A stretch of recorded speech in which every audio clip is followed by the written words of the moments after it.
Good evening, and welcome to the June 21st, 2023 meeting of the Lake Oswego Development Review Commission. Please call the roll of commissioners present.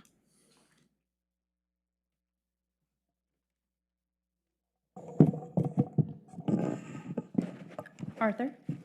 Here. Smith. Excused. Sure. Here.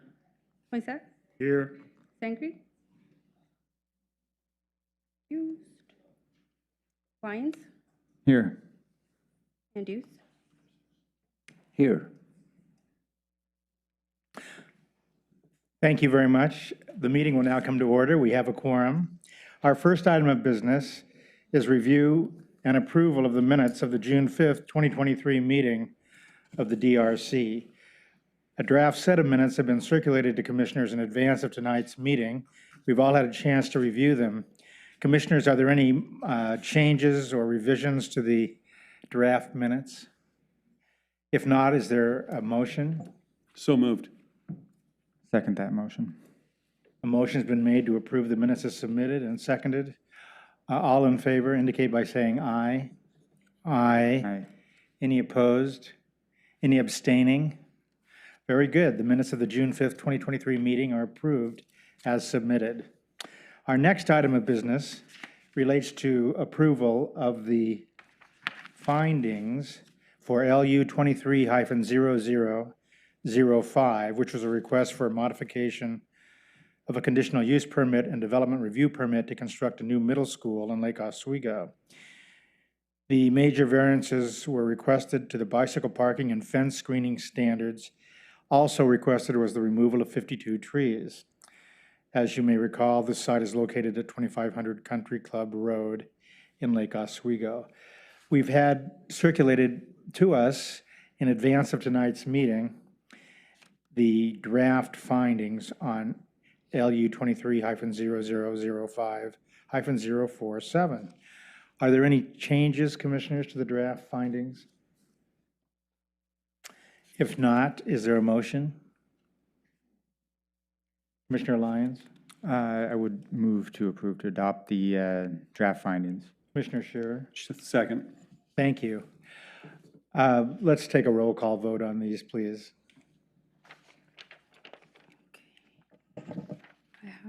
Arthur. Yes. Smith is excused. Shearer. Yes. Poinsett. Yes. Lyons. Yes. Deuce. Yes. Thank you very much. The draft findings are approved. Oh, Excuse me. I apologize. I will abstain from that one. I was not here for that. Oh, thank you for that. Yes. Making that for the record.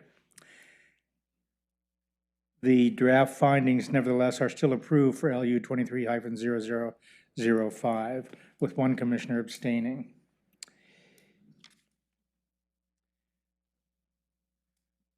Moving through our agenda, we will next turn to a public hearing for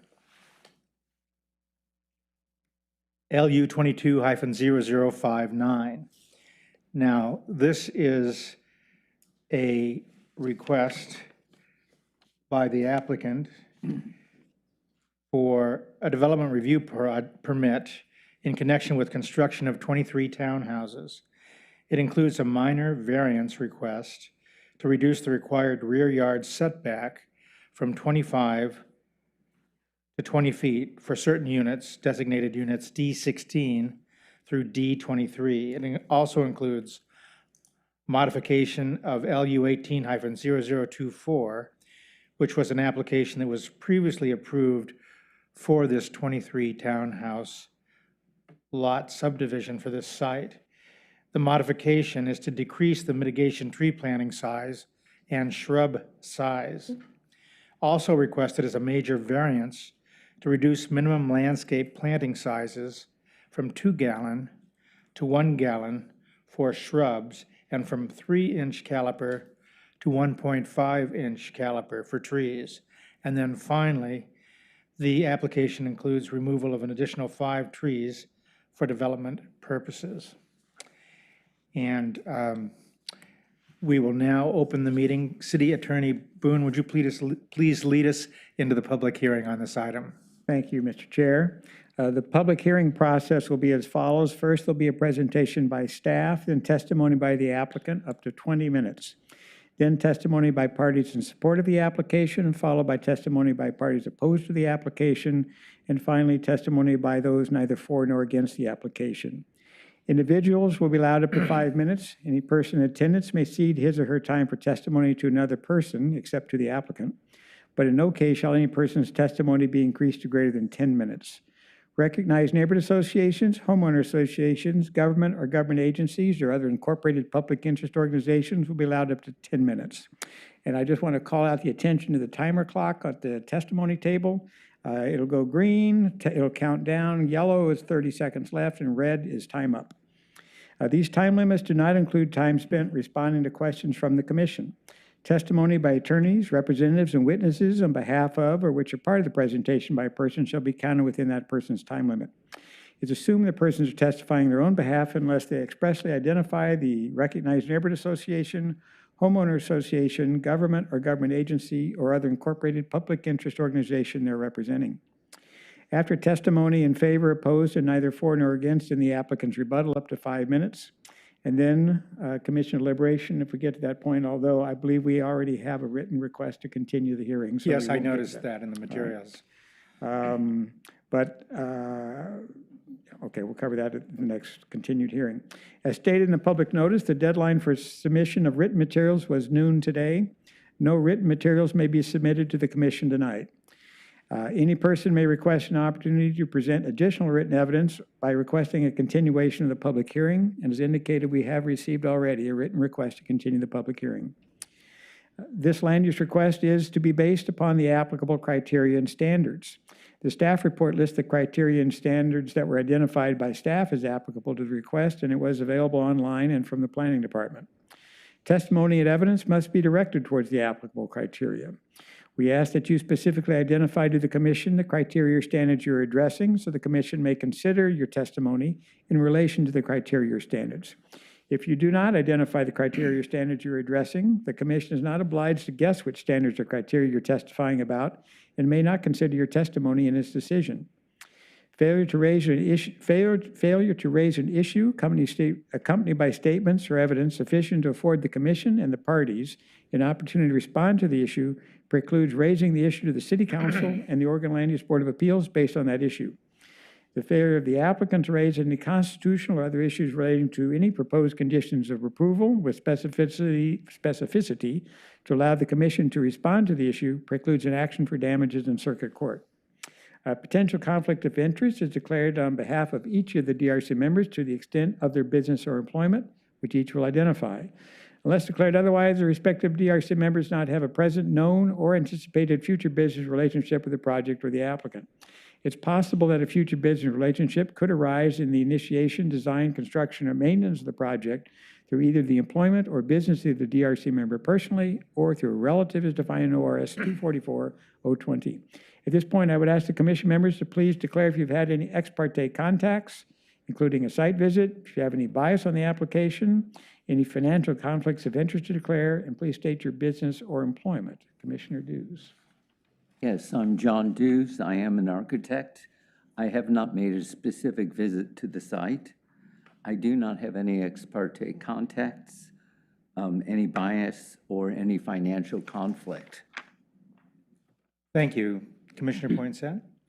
My name is Bruce R. Poinsett. Occupation is construction safety consultant. I have not visited the site. I have no ex parte contacts, no biases, no financial conflicts of interest. Thank you. Good evening. I'm Randy Arthur. I'm a civil litigation attorney with the Portland office of the law firm Bullivant Hauser Bailey. I've had no ex parte contacts, have not made a site visit. I have no financial interest in the project. Prior to tonight's hearing, the names of professionals involved on behalf of the applicant were provided to me. I ran an informal conflicts check and had no conflicts revealed. I was serving on the Planning Commission when LU 18-0024 came before us, I believe, in 2019. And that's my disclosure. Thank you. Commissioner Scherer? Good evening. My name's Jeff Shearer. I'm a retired contractor. I have not visited the site, but I've lived in Lake Oswego for 40 or 50 years, so I've been by it often. I've had no ex parte contact. I have no bias and no conflict of interest. I did serve when the LU, the prior 18 came in front of us in 2019. I was on the commission then. My name is, excuse me, Tim Lyons. I'm an attorney with Best and Krieger. I have had no ex parte contacts related to this project. I have driven by the proposed site on regularly, I'd say. No financial interest in the project and no disqualifying bias. Thank you. Is there any challenge to Commissioner's right to consider the application? Hearing none, Associate Planner Ellen Davis with the staff report, please. Good evening, Commissioners. I am an Associate Planner with the City of Lake Oswego. My name is Ellen Davis, and I'm getting a little bit of a weird echo. I will start out my presentation by reading into the record. We did get some additional exhibits after my memo was sent out yesterday afternoon. Those are going to be exhibits G128 through 161 and G548 through 566. Those are all available in the public record of comment in the link in the website. The subject site is located at the corner of Boones Ferry Road and the Portland and Western Railroad. The dead-end portion of Upper Drive is located to the north of the subject site, shown in blue in this map. The site is currently vacant, and it is zoned WLG RMU, which is a residential mixed-use zone, and WLG R2.5. The two tax lots to the west are RMU, and the 3 tax lots to the east are R2.5. The townhouses are an allowed use within both zones. There are a number of components to this application, so I'll break these down and go through each individually. So the first request, I'll focus on the development review permit to construct 23 townhouses. For some background, this site was subdivided in LU 18-0024, as mentioned earlier. This subdivision did create 23 residential lots. It also created a private access road. It's labeled Radiance Lane in this map with access to Boones Ferry Road, some retaining walls, and utilities.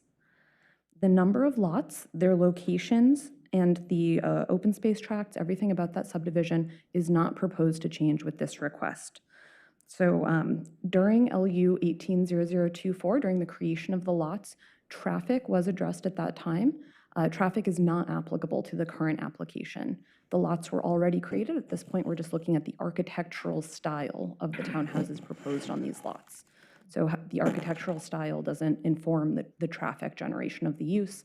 That was done when the density and the creation of the lots was performed in LU 18-0024. So looking at the development review permit, these are the footprints of the proposed townhouses. The applicant has chosen the clear and objective housing path, and they've chosen to comply with the Oregon rustic architectural style. I'm showing some renderings on the screen.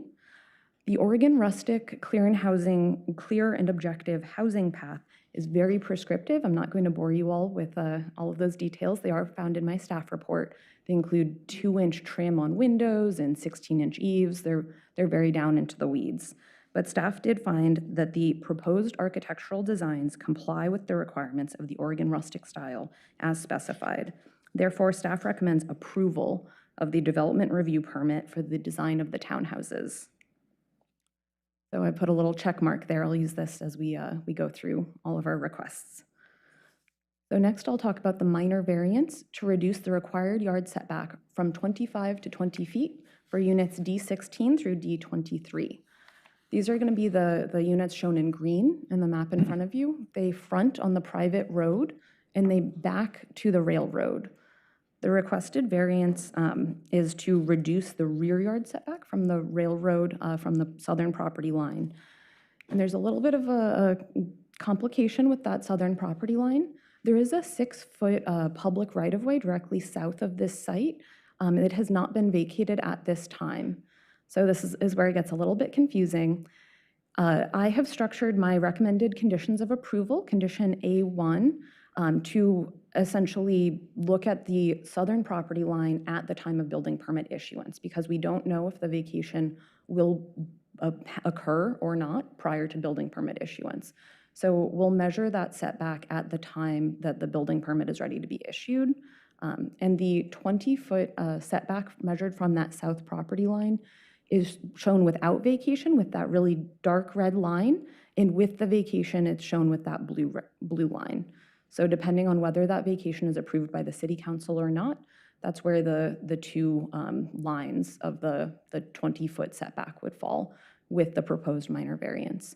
Vacations can only be processed by the city council pursuant to Oregon revised statutes, so that is not a part of this application. All we can do is account for either inevitability.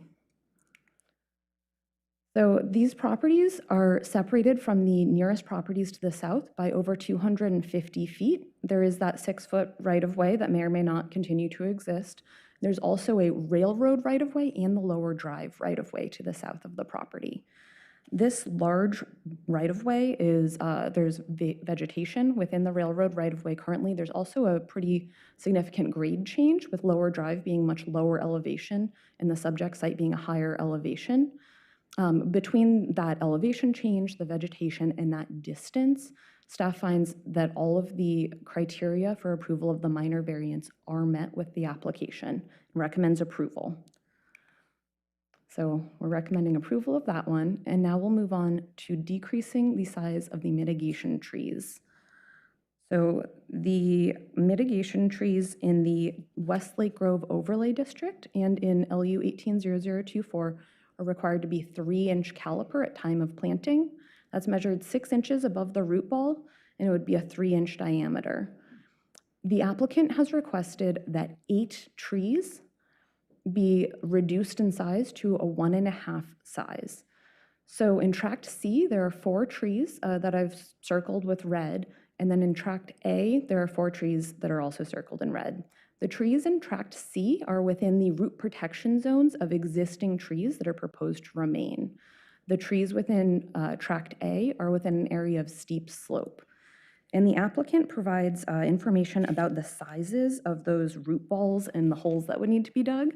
So if you have a 3-inch caliper sapling, then that would be about an 850-pound root ball.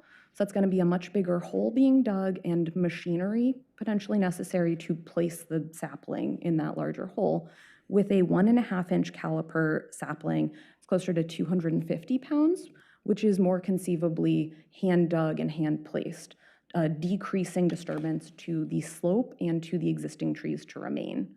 So staff does find that the major variance request for the reduction in size for these 8 trees does meet the criteria for the major variance, showing that there is a unique physical hardship, a unique circumstance for the trees and that is unique to the site that is requiring this major variance request, essentially. The reason is tied directly to the site and this unique characteristic of having these existing trees in this area of steep slope. It's not applied as a blanket across the entire site. So staff does recommend approval of the 8 trees being 1.5-inch caliper at time of planting. The major variance to reduce the minimum landscape planting sizes for the shrubs from 2 gallon to 1 gallon, on the other hand, staff finds did not meet those criteria in the major variance, which focus on site-specific unique hardships, that there is something about this site that prevents the planting of a 2-gallon shrub as opposed to a 1-gallon shrub. The application materials presented just didn't meet that burden of proof, so staff has recommended denial of this major variance request. And then lastly, I will get to the trees. For some background, so the 5 trees requested for removal are shown on this map. The trees are marked with yellow ribbon on site. If any of you have driven by recently or noticed any yellow ribbons, there are existing trees on the site that are already approved for removal under the subdivision LU 180024. So all of the trees shown on this map with black X's on them are already approved for removal. They are currently marked on site with orange ribbons. These trees are going to be removed for construction of the private road. They're going to be removed for retaining walls, for utilities, and for placement of a left turn lane in Boones Ferry Road to enter the site. So the 5 trees that are currently requested for removal, I'll start out with tree 1318, which is in the upper right corner of our map. This tree, staff finds to be significant. It is significant to the neighborhood due to size. It is a 55-inch Douglas fir tree. It's a distinctive feature in the neighborhood skyline. This is what it looks like. It's pretty prominent. And it serves as a screen between dissimilar zones. The subject site, or at least the tax lot that this tree is located on, is zoned WLG R2.5, and the abutting property is a low-density R7.5 zoned property. Tree 1120, it does not meet criterion 2, as its removal would have significant negative impacts on nearby trees. This tree is not available to be removed under exception 3B, looking at alternatives, which I'll talk about in another minute. Tree 2139 is a 60-inch Douglas fir tree. It is the largest tree on site, and it is significant to the neighborhood due to size. And then trees 2144 and 2145 provide continuity of the neighborhood skyline, and their removal would negatively impact the skyline as viewed from the public right-of-way. So this one's a little bit harder to see because the trees that are already approved for removal have not been removed from the site yet. So this picture is taken from the Washington Court side at where Washington Court intersects Boones Ferry Road, on the other side of Boones Ferry Road, looking at the subject site. So I'll note that all 4 median trees that have large canopies in this photo are approved for removal with the construction of the left turn lane to enter the site. And then the trees that are on the right side of this photograph are also already approved for removal under LU 180024. So there is, in this kind of skyline view, tree 2237 is not currently proposed for removal, but staff finds that the removal of 2144 and 2145 would create a gap in that skyline after the rest of these trees are removed, since 2237 would kind of be standing by itself without all of these other trees around it. So staff does find that these trees are significant to the neighborhood due to continuity of skyline. So these 4 trees can only be approved for removal if the applicant demonstrates that there are no reasonable alternatives to removal under exception 3B. In this case, there is not sufficient evidence in the record exhausting all of the potential alternatives to tree removal. Some of those alternatives could include alternative construction techniques, such as a bridge foundation, maybe slight shifts of unit locations within allowable setbacks, bridge foundations, alternative floor plans. It really depends on the exact locations of buttress roots and important roots for the structural integrity of the trees requested for removal. There are a lot of potential alternatives out there, and staff just didn't find that those were exhausted to the level that's requested of the tree code's exception 3B. So staff does recommend denial of the removal of the 5 trees. So I'll leave this staff recommendation up here just for a bit because there are kind of a lot of different components of this application, but that does conclude my presentation. Thank you. Thank you very much, Planner Davis. With the city attorney's permission, I'll go ahead then and open the public hearing and request that the applicant, Habitat for Humanity, come forward and testify in support of the application. Do we have a representative of the applicant?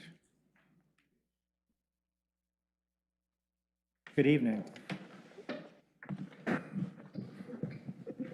Good evening. Is this on? Yes, we can hear you. Great. I was looking for a green light. Good evening. I'm Steve Messinetti. Thank you, Chair and Commissioners. Steve Messinetti, CEO of Habitat for Humanity. I've been in this role here in the Portland region for the past 19 years, and Habitat for Humanity has been building townhomes like the ones we're proposing here in Clackamas County, Multnomah County, and Washington County for the past 40 years. Much of that was due to the support of our community, and many of our community supporters are here with us today. Habitat's especially excited about this project because these will be the first homes that Habitat for Humanity builds in Lake Oswego.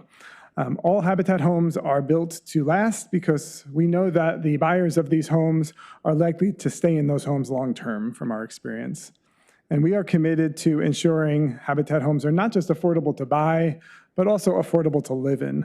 And that's why we design our homes to meet some of the highest levels of energy efficiency and green building. In fact, Habitat is known globally as a leader in green and sustainable building, as well as advocating for green building policies. There are a number of reasons that we are especially excited for this opportunity that we had to purchase this property from another owner who went through this land use process.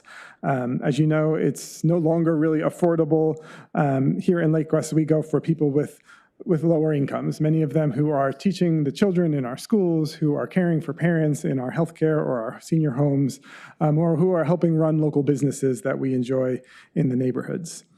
So if we want the city to continue to thrive, we need to make room for people from diverse economic backgrounds to both live and work here. These homes make it possible for people who work in Lake Oswego to live where they work. And that also has a big positive environmental impact. Building higher density within our cities is the key to protecting our forests and farmlands, a precious resource that really sets Oregon apart from so many other cities around the country that I've visited. We're also thrilled to be able to provide this opportunity for families to have a stable home of their own in a community which has such great schools and amenities that families would like to be close to.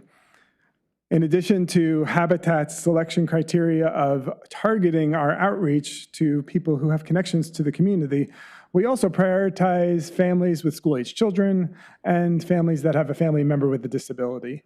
In fact, in our most recent selection round this past year, 40% of the selected homebuyers have a family member with a disability. And we go through much effort to ensure that those homes meet the accessibility needs of families, because that's one of the greatest needs in our community for families with members with a disability that have low incomes. Of course, our region is now in desperate need of every type of housing. For over a decade, we've not built enough homes. The housing shortage has put both ownership and rentals out of reach for too many of our residents. And the homes that are in the greatest demand are entry-level homes that are affordable to first-time buyers. And very few, if any, of those are getting built now. 30 years ago, when we first started working here, 1 out of every 2 homes that was built was an entry-level home. And now today, it's less than 1 out of every 10 homes. And the result is that more than 1 out of 6 families in our region, 1 out of 6 families is paying more than 50% of their income on housing. And that doesn't work. That doesn't leave enough for families to have the basic necessities they need in life. At Habitat, we ensure that homes are affordable by setting their mortgage up to be no more than 30% of their income. And what we've seen is that once a family has a stable home, everyone in that family begins to thrive. Kids do better at school. In fact, our research shows that 92% of kids who grow up in a Habitat home in Oregon graduate. This evening, we'll hear from others on the Habitat team and the outstanding consultants we have who've worked hard over the past year to design this community in a way that protects as much of the existing environment as possible, with homes that are built sustainably and to last, that fit into the surrounding neighborhoods. Our application today is asking for the removal of some really large and beautiful trees, and that pains us. Our team is made up of strong environmentalists and green building experts, and I assure you that we've gone through painstaking effort to protect as much as possible while still building homes on each of these lots. Thank you for the consideration of this proposal, and I'll now turn this over to our architect, Nate Embers with Inkbuilt. Thank you. Thank you, Steve. Thank you, commissioners. I am Nate Ember with Inkbuilt Architecture. And for all the reasons that Steve just so eloquently described, we are honored to partner with Habitat to help work on this project.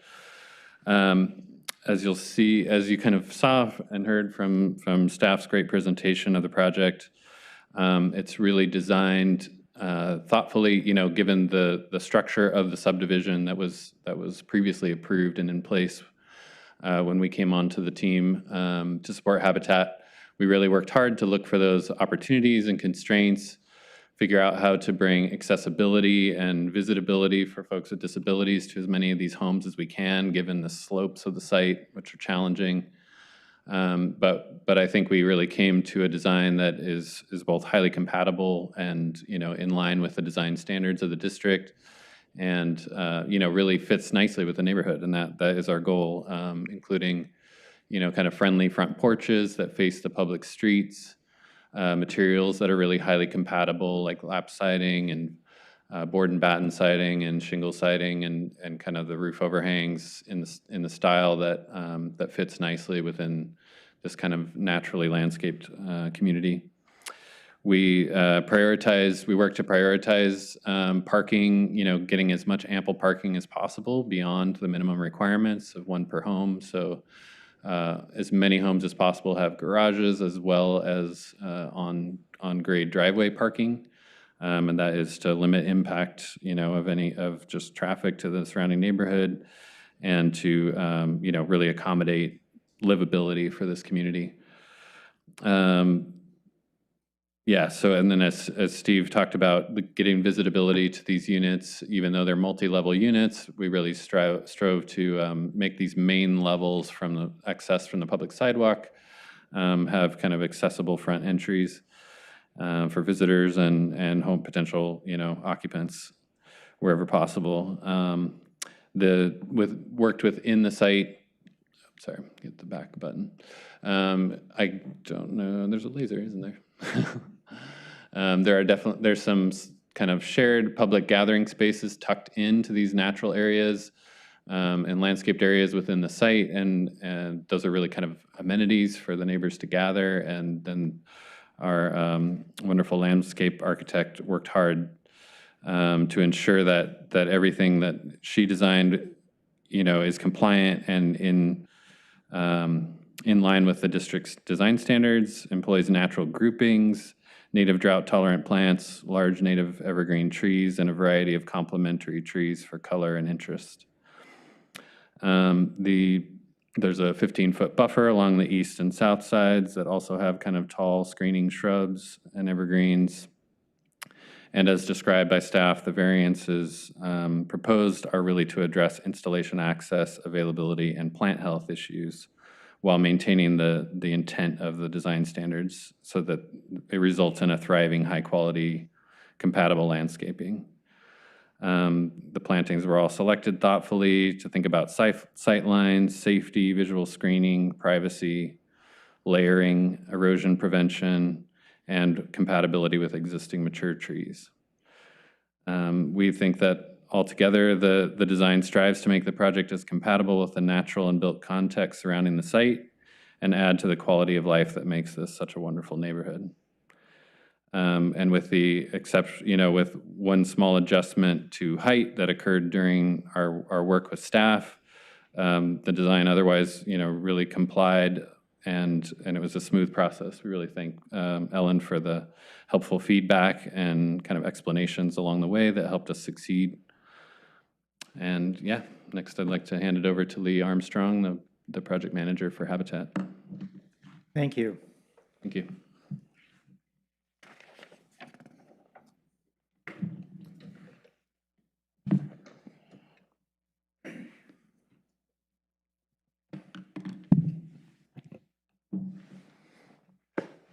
Hi there. My name is Lee Armstrong, and I'm the Habitat for Humanity project manager for this development.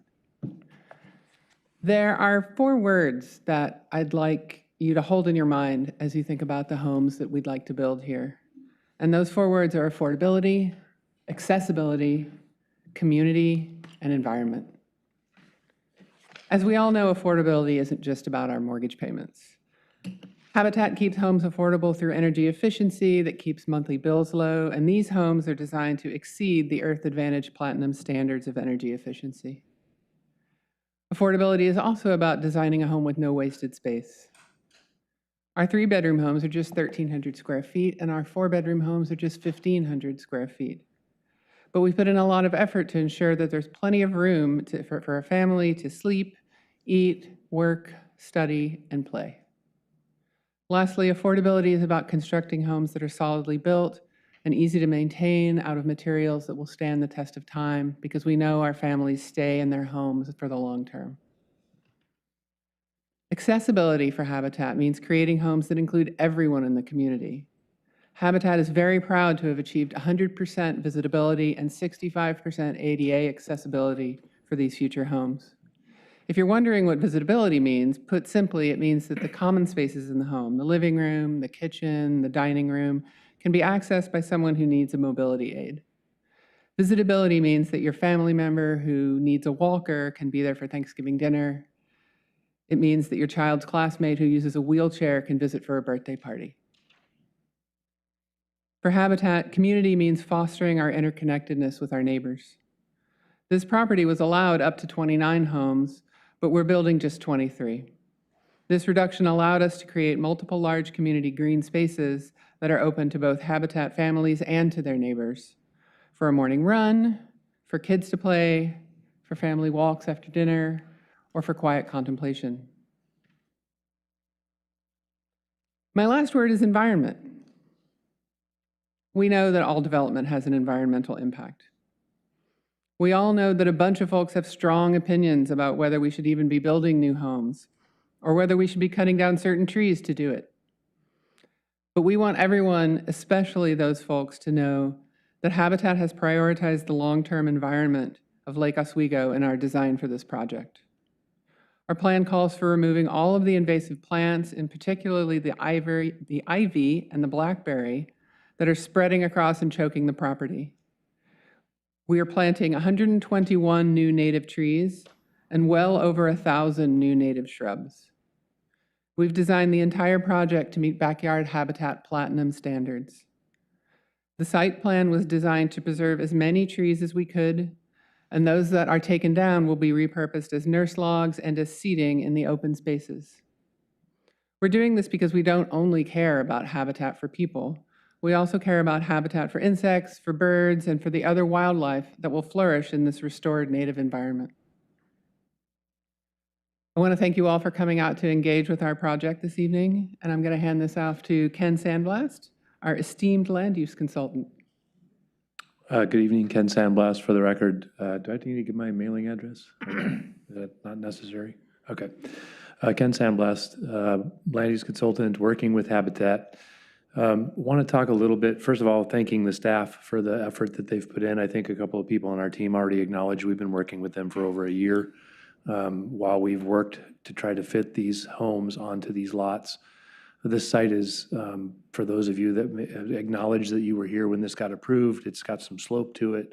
So the units are kind of underparked on the uphill side, and then more daylight homes on the downhill side. We've been working and working and working, trying to figure out how to get these homes to fit. The homes, as you can see from the design elevations that we've submitted, they're foundation plans that have garages underneath on all the units on the north side. Digging those garages out, and then, of course, complying with height standards. As you are probably more familiar than most, height standards in Lake Oswego are restrictive. They're based upon the ground that's out there today, not after the subdivision is constructed, but after what's out there on the ground today. As Ellen noted, the clear and objective standards was a conscious choice. It was try to comply with the code as much as possible. And as she's found, and as we submitted, the application complies with those clear and objective standards. So outright, the design and the elevations of these buildings comply with the code. We've asked for a setback. We've asked for a setback reduction on the south side. And again, as Ellen noted, there's a significant amount of space and grade change to the south. It's a minor variance of 5 feet. The setback is 25 feet, and we're asking for 20. And as you can see from the diagram on the screen, that's to allow for decks to be added to the houses. Again, those houses do not have, I mean, there's technically a backyard, but the access to it is limited at best. The decks are to provide outdoor space for the homeowners that live in those units, and thus this provided the opportunity by the requesting of the minor variance to get a deck off the back of those units. I would be remiss if I didn't acknowledge the 6-foot right-of-way issue. There's been testimony about that. Last week, Lee and I attended the Lake Grove Neighborhood Association's standing monthly board meeting. We wanted to give an update on the subdivision and also engage in back and forth Q&A with what's going on for this project. There's confusion in the air from the 6-foot right-of-way, mainly because of the collision of circumstances of the city council having a public hearing about it just a week or two back. There is some misunderstanding, or I can't quite tell, misinterpretation. This request was not initiated by Habitat. It has nothing to do with Habitat's application that is before you tonight. It's just something that's gone on as a result of the activities of the city trying to move to determine that that's a right-of-way and then that it needs to be vacated.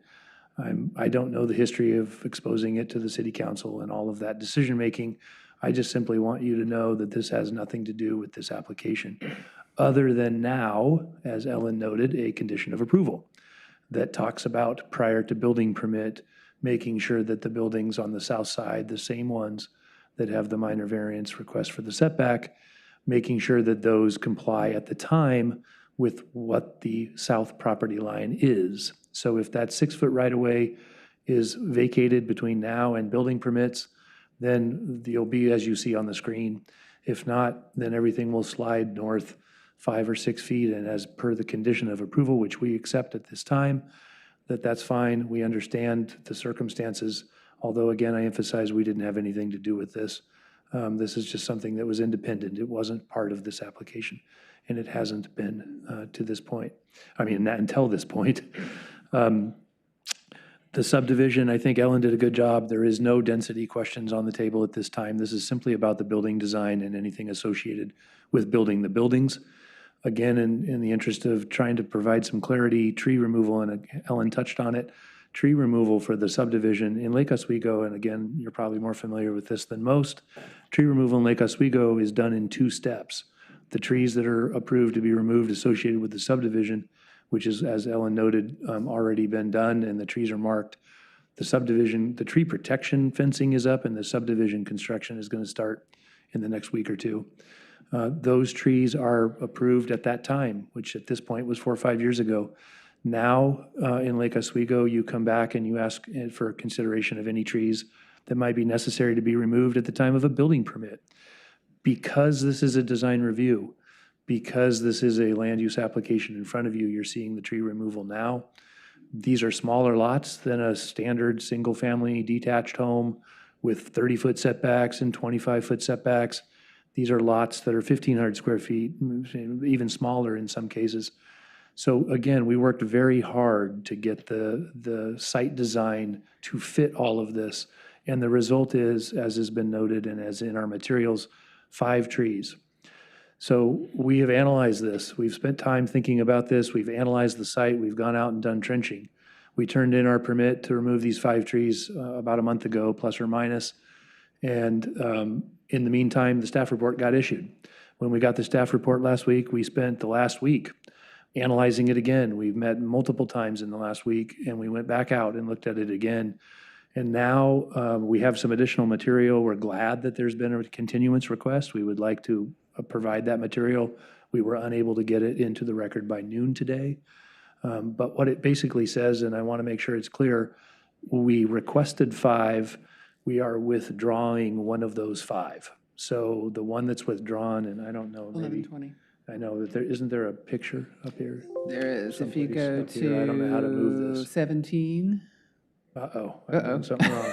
Oh no, what have you done? It's the tree that's at the northwest corner of home number 9. Uh-oh. So home number 9 is the one that's the blue one on the left. So it's next to the open space tract. We have found through continued exploration and so noting Ellen about finding alternatives, that's what we've been doing. And tree number 1120, I believe it is, 1120. And that one is now being withdrawn. We are going to retain that tree. So that still leaves 4 trees for removal. And again, the additional information that we've provided is to address the issues raised in the staff report. We'll get that information into the record during the continuance period. But what it basically says is that because of the foundation, particularly on Lot 15 and Lot 8, to provide parking on those sites involves having a garage or a pad. And if you take the garages, if you take the foundations out of 8 and 15 and do grade on beam, in summary, what we have found is we cannot get to save the tree and grade on beam. Two things happen. The home needs to be raised by over a foot because you have to get the grade on beam, and so you raise the foundation of the house up off the ground. It affects the elevations of the buildings. It also affects the grading that's allowed on the property. Lot 8 and 15 we're finding would not end up having parking, most likely due to the lack of the ability to grade. So we're continuing. We have found further 2144 and 2145. They are found to apparently be, and I'm going to say this wrong, but intertwined or interdependent on each other. And 2145, I believe it is, we can retain that one if the arborist can agree that 2144 can come down. So it could be that we're even withdrawing 2144, and that would leave a total of 3 trees to build 23 homes on very tight conditions on sloped ground.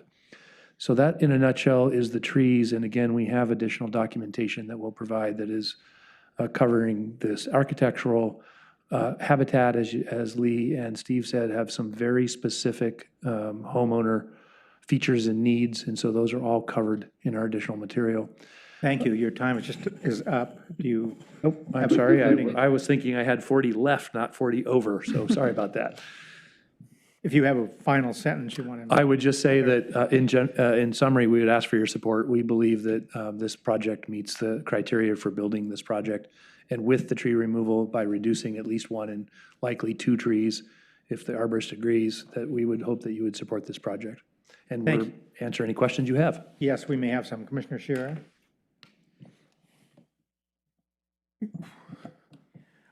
You made one statement that sort of confused me a little bit. Sure. You were talking about units 16 through 23. Yes. If you don't get the easement, you're going to slide those buildings 6 feet? So let me just clarify. The building envelopes that you see there on the screen for 16 to 23, Yes. right now, the encroachment into the setback is the deck. So that is the 5-foot encroachment that we're requesting the variance for. If the 6-foot right-of-way causes everything to move north 6 feet, then one alternative, and it's not the only alternative, but one alternative is to lose the decks. That's 5 of the 6 feet, and then 1 additional foot by reducing the size of the envelope or sliding or shrinking the envelope by 1 foot. Again, that's one way to do it. I misunderstood. I thought you were going to move those buildings 6 feet north. That's another way to do it, but that's of course going to dramatically impact the size of the buildings and the footprint of the buildings because we still want to retain the parking there in front of those buildings. And so it's just not something that we've spent a great deal of time on right now because that's all uncertain of what's going on with that 6-foot right-of-way right now. Okay, thank you. Yep. Commissioner Lyons? Yes, thank you. Thank you for the presentation. This is less of a question, more of a request that as you present these materials, for each of these trees, as you're likely aware, we're looking at specific criteria here and potential for whether or not you've met an exception. So it is easier for us, as we look through this, to consider it through that framework. So the extent to which you can, through the evidence you present, demonstrate where, in your opinion, that the criteria don't apply, or you made an exception, or whatever it is you're arguing, that would be very helpful. Appreciate that. We'll make sure that happens. Thank you. Any other questions, Commissioner Dews? Yes, could you just help me to understand a little bit more about, I think it's Unit 8 and Unit 15 that are impacted by those trees? Mm-hmm. And is it just you mentioned the foundation having to be raised, is it just the parking that becomes an issue with them? Or the units themselves? If I heard correctly, you practice architecture in your real day-to-day job, so I appreciate the question. It's more complicated than what I said, so it sounds like you are already struck on that. one of the things that happens is that the access, as proposed right now, and this is more of a significant thing, but as between 8 and 15, you drive into them, you park, you have the ability to go inside the house and go up. You eliminate the garage, you don't. So now you're looking at adding what amounts to be outdoor reverse steps on the back of the house to allow somebody to get into the house from that side. So it changes the accessibility of the house dramatically to eliminate the garage. There's other factors. They affects the ability when you raise the house, it raises the front door. So now you've affected how you get in from the street and whether or not that's accessible.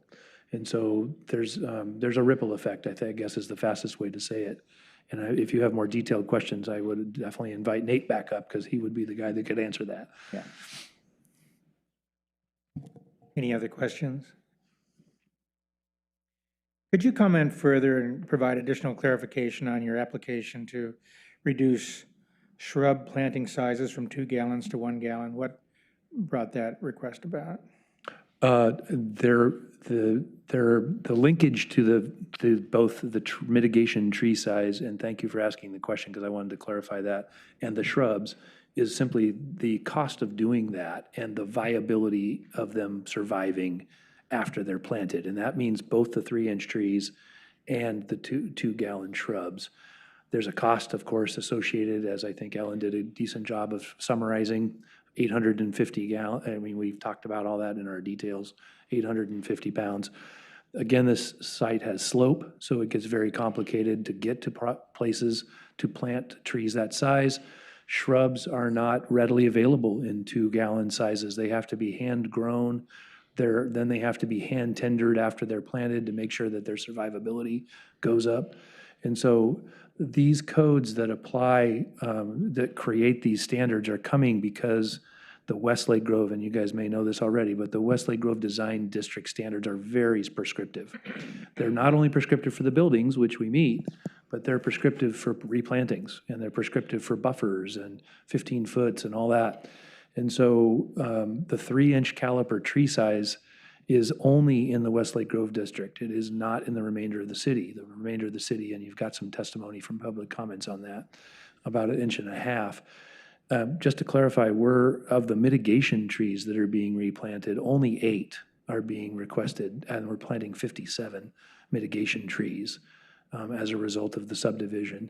And only 8 are being requested in this modification to be reduced from 3 inches to 1.5 inches. Because those are the steepest places. Those are the places that are underneath canopies of trees that we're retaining.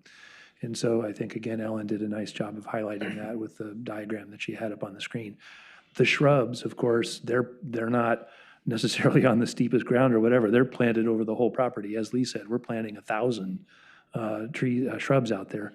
So the idea of planting a bunch of 2 gallons that are likely going to die and be expensive to put in the ground was basically the genesis of why this request was made.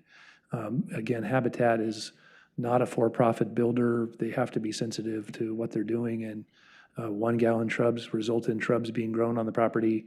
It's the same as 2-gallon shrubs, and they're more likely to survive and they cost less to do. So that's, again, the genesis of the reasoning behind it. Thank you. I appreciate that clarification. Commissioners, any other questions of the applicant at this point? Thank you. Thank you very much. We'll now turn to public testimony. The order we typically go in is to call forth members of the public to testify who are in favor of the application, then persons who are opposed, and then, in the event persons wish to express testimony that are neither opposed nor in favor of, but are neutral, we would invite up. Some people have pre-signed up, and I have a list of names, which I will call in the order of their being signed up. I don't see on my list any institutional entities who are testifying as through representatives, so I will just start by calling the names I have. So in favor, we have Kabir Bhatia. And I apologize if I mispronounce the name. Perhaps you can correct it for me. Good evening. My name is Kabir Bhatia. I'm a resident of Lake Oswego. I have been a resident since 2015, although we have ties to the community going back 35 years. I also happen to be a volunteer board member for Habitat for Humanity, who's an applicant, although I'm here in a personal capacity. I'd like to talk a little bit about the importance of affordable housing. Could you, and the, I'm sorry, I could interrupt. Could you state where you are relative to the property? Oh, if sure. If that's important to your testimony. It And is, let yes. me also reaffirm that what's important to the commission is testimony and evidence relating to the criteria. I know the applicant provided extensive testimony that perhaps was not related to criteria. I think the architect and land use planner kind of zoned in on the criteria. The others were kind of general. The commission is really looking at the criteria and standards, not to who the owner should be and how they should run it. So that's. I understand, although the impact, well, so let me answer your question first. I live on Fairway Road, which is about a mile away from this property. So we're in the neighborhood. We pass by this property almost every day. But I think one of the things that's important, as some of the previous members of the Habitat team have testified, is this is somewhat of a unique property for the city of Lake Oswego. We don't have a lot of affordable housing in the city of Lake Oswego, particularly ones that afford ownership abilities for families that otherwise would have no real chance of owning a home in our city limits. And I think that's what makes the elements that we have, that the Habitat has requested, all the more important, and why this becomes an important part of what we are talking about. One of the things that in my experience, there are three major things that I'd like to talk about in terms of the homes that I've seen in our experience as a board member. The sustainability elements of the homes are very high. They are triple pane windows. They usually exceed the design criteria or the requirements from the city in terms of code. And the number two is the homeowners that we tend to work with. We have up to between 600 and 800 applicants for every home that we build, and most of those are homeowners that would have no other capability of owning a home, but also generating generational wealth. And then the last piece that I think is really important here is one of the things that Habitat does really well that may be at the heart of some of the questions that are probably going to come up from public testimony, is that we actually help our homeowners to be homeowners. We help give them the tools to be effective homeowners and members of community. And we take folks that have been moving every 6 months to a year because they're living in rental income or rental properties. They become really important members of the community, and they often become leaders in the community. And I think that becomes a really important point as we think about who we are developing these for and how they become important members of the broader community. And I think I'd like to also point out that we've had a number of these developments in other areas, and they've become really important fixtures in the community, and they've really helped elevate the overall community. And I think that plays a really important role as we think about sort of how this structure and this development fits into the broader community. Thank you very much. Commissioners, any questions? Thank you for your testimony. Ria Gupta.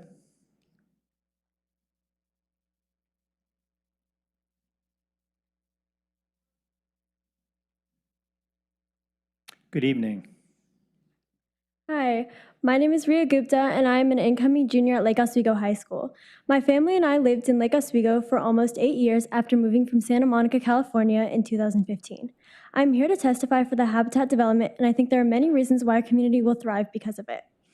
First of all, saying yes to this development will increase diversity. Diversity is very important for communities, especially in places such as Lake Oswego. It brings people together and gives everyone a chance to learn how to respect and celebrate other people's culture. Without diversity, a place becomes very divided and many people suddenly start to feel unwelcome or underrepresented. In the years that I have lived here, I've seen Lake Oswego grow immensely, and we've been able to come together and celebrate many different events. Since I have been in high school, we've been able to have 2 Asian cultural festivals put on by students and even ones put on by the city. For different towns and cities, getting the opportunity to do something such as this is huge, and it shows how much we've grown. Another problem that this habitat development will solve is the issue of unaffordable housing. People who are teachers, firefighters, police officers, etc., that work in Lake Oswego cannot live here because of how expensive it is. People who we rely on the most to protect, educate, or serve us cannot even live in the place that they are protecting, educating, or serving. Because of this, people are forced to move away as a result of not being able to afford to live here.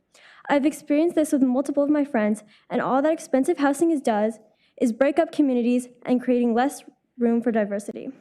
This says a lot about our community and shines a negative light on it. But by allowing the habitat development to occur, more convenience will be created for a lot of people's everyday lives, and there will be more room for diversity.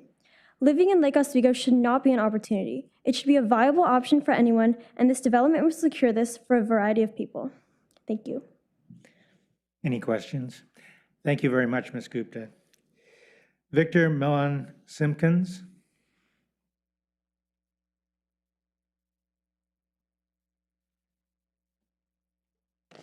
Hello. Good evening. My name is Victor Mian Simpkins, and I live on Iron Mountain Boulevard. I proudly call myself a resident of Lake Oswego. Today I stand before you to express my unwavering support for Habitat for Humanity's proposed development of 23 homes within our community. As a person who has thrived because of the hands that have reached out to me, I attest that when the doors of opportunity are opened, entire communities benefit. As a structural engineer, I have witnessed firsthand the transformative power that well-planned and thoughtfully constructed homes can have on the lives of individuals and families. It is through this lens that I recognize the tremendous impact that Habitat brings to communities like ours. Habitat is more than just an organization. It represents a beacon of hope, compassion, and opportunity. This is an incredible opportunity for our city to not only bring in 23 homes, but to add 23 generations into our community where individuals from diverse backgrounds can find stability, security, in a place they can proudly call home. Furthermore, the positive ripple effects of this development extend far beyond the families directly impacted. As a result of this project, jobs will be created, local businesses will thrive, and our entire community will benefit from the increased vibrancy and economic growth.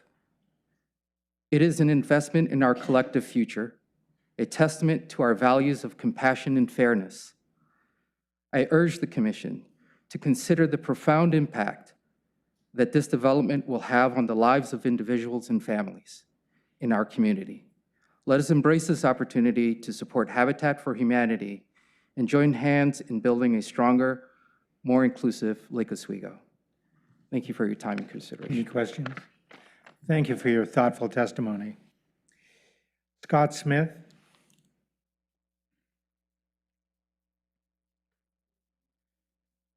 Good evening, Mr. Smith. Good evening. Yes, my name is Scott Smith. I'm been a resident of Lake Oswego for 35 years. I've been a nail pounder and a donor to Habitat for over 20. I want to tell you a short story about a family that moved into one of the homes that I helped build a long time ago. The day this family moved in, they were so excited they couldn't sleep. They were a Vietnamese family of mom, dad, 2 young daughters, and a young son. In the middle of the night, the dad gathered the kids together and said, "We have been given a tremendous blessing. It's our responsibility and your responsibility how we can give that back. Fast forward 20 years.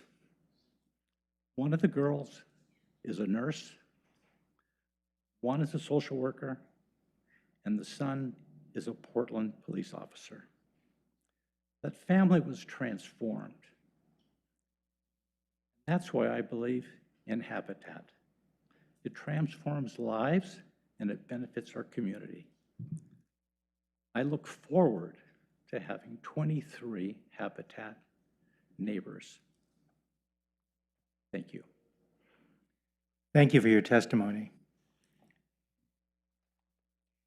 Jean Yamamoto. Jean Yamamoto.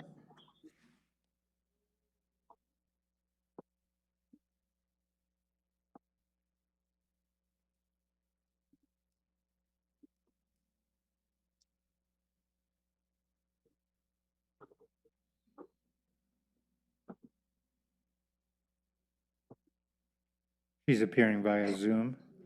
Hello? Hi. Good evening. We can hear Good you, Ms. evening. Yamamoto. Oh, well, I'll speak then.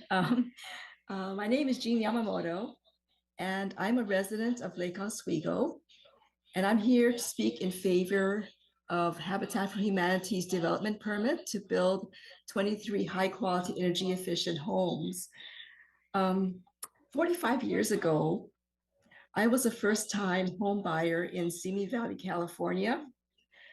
Interest rates on a 30-year mortgage at that time was 13%, and home prices were increasing by double digits year over year, rapidly making home ownership out of reach. The house we hoped to buy was 2 streets from railroad tracks, and we didn't have the required 20% down payment. But the seller saw this young couple and loaned us the difference. Although my story is not because of Habitat, what the homeowner, Mr. Chambers, did to remove a barrier is a story of how helping someone achieve home ownership sent us on a path towards housing stability and independence that benefited myself, my sons, and now my grandsons' lives. So I truly believe that this habitat development will add to a vibrant community by increasing its cultural, economic, and racial diversity. And I want to live in a place where everyone is welcomed and valued for their contributions.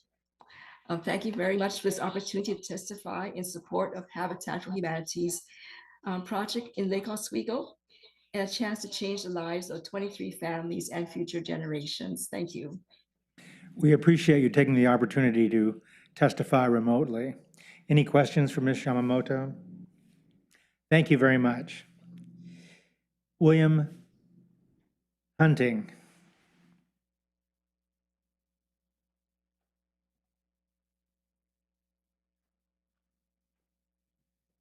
Good evening. Good evening. My name is Bill Hunting. I'm here to speak on behalf of Habitat. I'm in favor of what they do. A little bit of my credentials. I think I'm one of the early settlers in this area. My family moved here in 1938 on Alder Circle. That's back when it was a dirt road. So I grew up here, went to Lake Oswego, or Lake Grove grade school, went to Lake Oswego High School when it first opened in 1955. Went to Oregon State. After I retired from IBM for 33 years, went to work as volunteer for Habitat for Humanity. I've been working with them for over 21 years. In that time, I've designed and helped build over 100 houses. I've seen what the impact it's made on the people who have moved into those houses, the fact that they care for their property, the fact that they care for the community, and because they have jobs, they're contributing members to the community. Again, in addition to working with them, we've provided financial support. My family and I and my sister have provided over $500,000 in support for building Habitat houses. My brother contributed over $300,000 to build playground equipment for the Habitat for Humanity, so the kids would have a place to be occupied without being on the street. Again, I'm in favor of Habitat. Anything I can do, let me know. Well, thank you very much. We appreciate that interesting perspective and testimony. Could I ask a question? Sure, just of course. to refresh my own recollection directed here. to This Mr. is actually directed to staff. If I recall, Ms. Davis, during your presentation, you had a slide with check marks next to approve or deny. Just to make sure I understand, staff's recommendation is to approve the development review permit. That is correct, Okay. yes. Thank you. Thanks for that question. Amy Yoshi?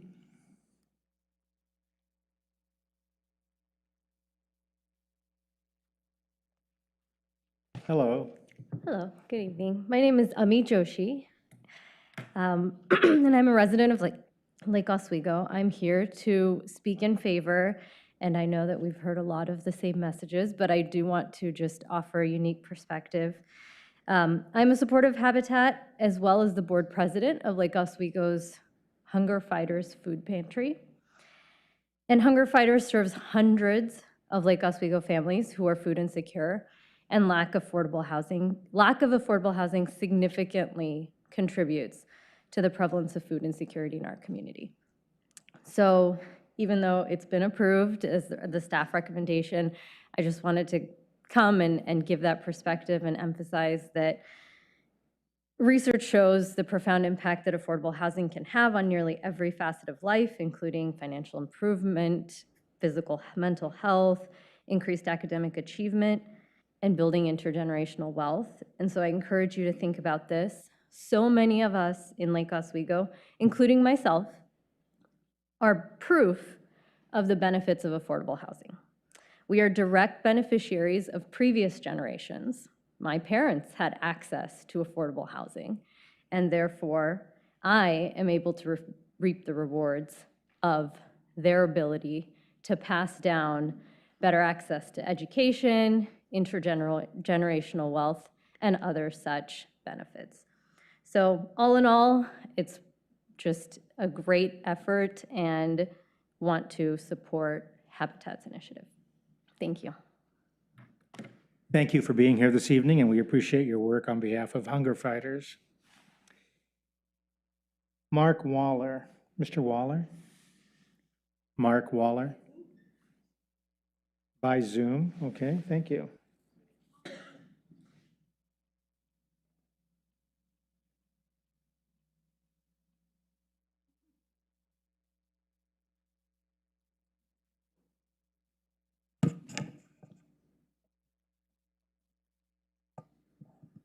Mr. Waller, can you hear us?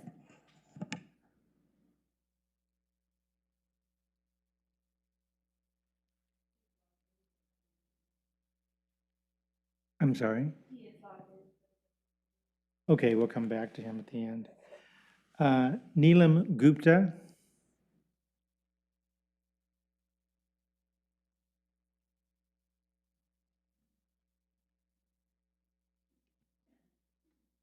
Good evening. Good evening, Chair Arthur, members of the commission. My name is Neelam Gupta. I am a resident of Lake Oswego. I am also a public health and social welfare professional. I currently serve on the Lake Oswego School Board and am the school board chair. I am here tonight to testify my enthusiastic support of the Habitat for Humanity affordable housing development. I know you've also received written testimony and support from Director John Wallen and from the Lake Oswego Chamber of Commerce's submission, which includes Lake Oswego School District Superintendent Dr. Jennifer Shealy in support as well.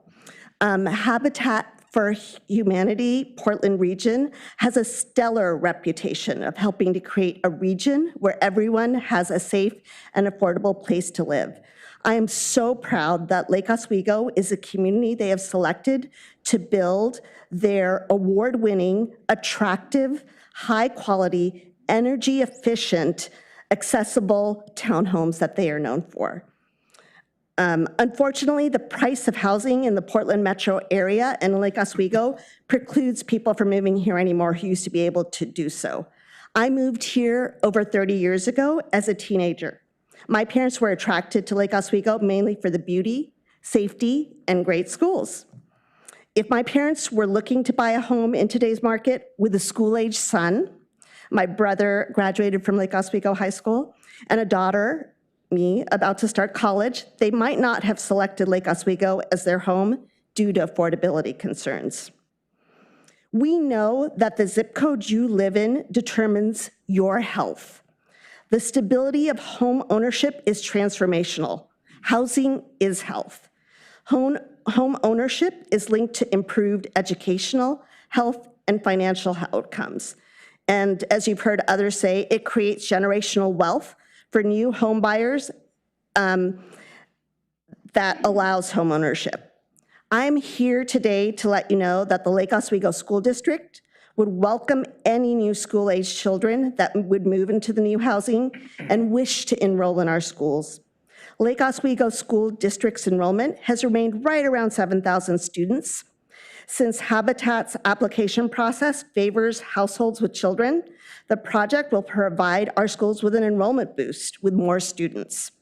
Lake Oswego School District operates on a mission of being a learning community dedicated to creating a culture of belonging and educational excellence. We have great teachers and education programs, and we play an important role as an anchor institution in Lake Oswego, preparing the next generation of leaders in our community, state, and nation.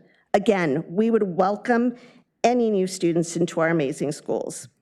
This project will create housing options for people who work in Lake Oswego School District, but cannot currently afford to live here.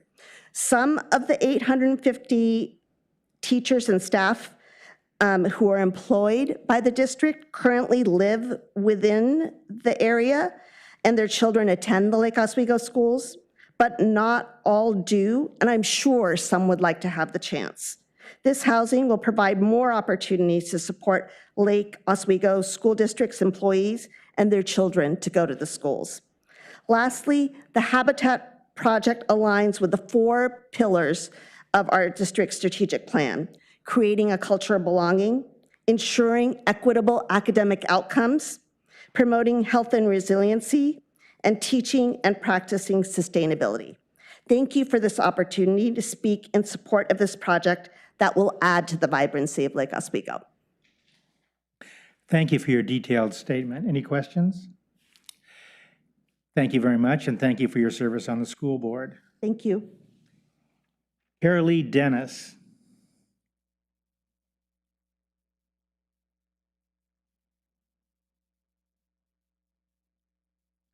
Good evening, Ms. Dennis. Good evening. My name is Carolee Dennis, and I am addressing pathway setback issue as well as tree removal, but mostly in support of Habitat for Humanity. I feel that we need to make this kind of development as welcoming, even if it means some sacrifices. I've been a homeowner in Lake Oswego for 30 years. I've seen a lot of development in my neighborhood and downtown. I have appreciated and applauded the development of beautiful parks and pathways in our city. We are all fortunate to live in such a beautiful place. Lake Oswego is not lacking in beautification projects. What we are lacking is affordable worker housing sites to build such projects and diversity. We are running out of land in the city limits, so we should be building just this kind of development whenever possible, not because the new codes require us to, but because it is a benefit to our community.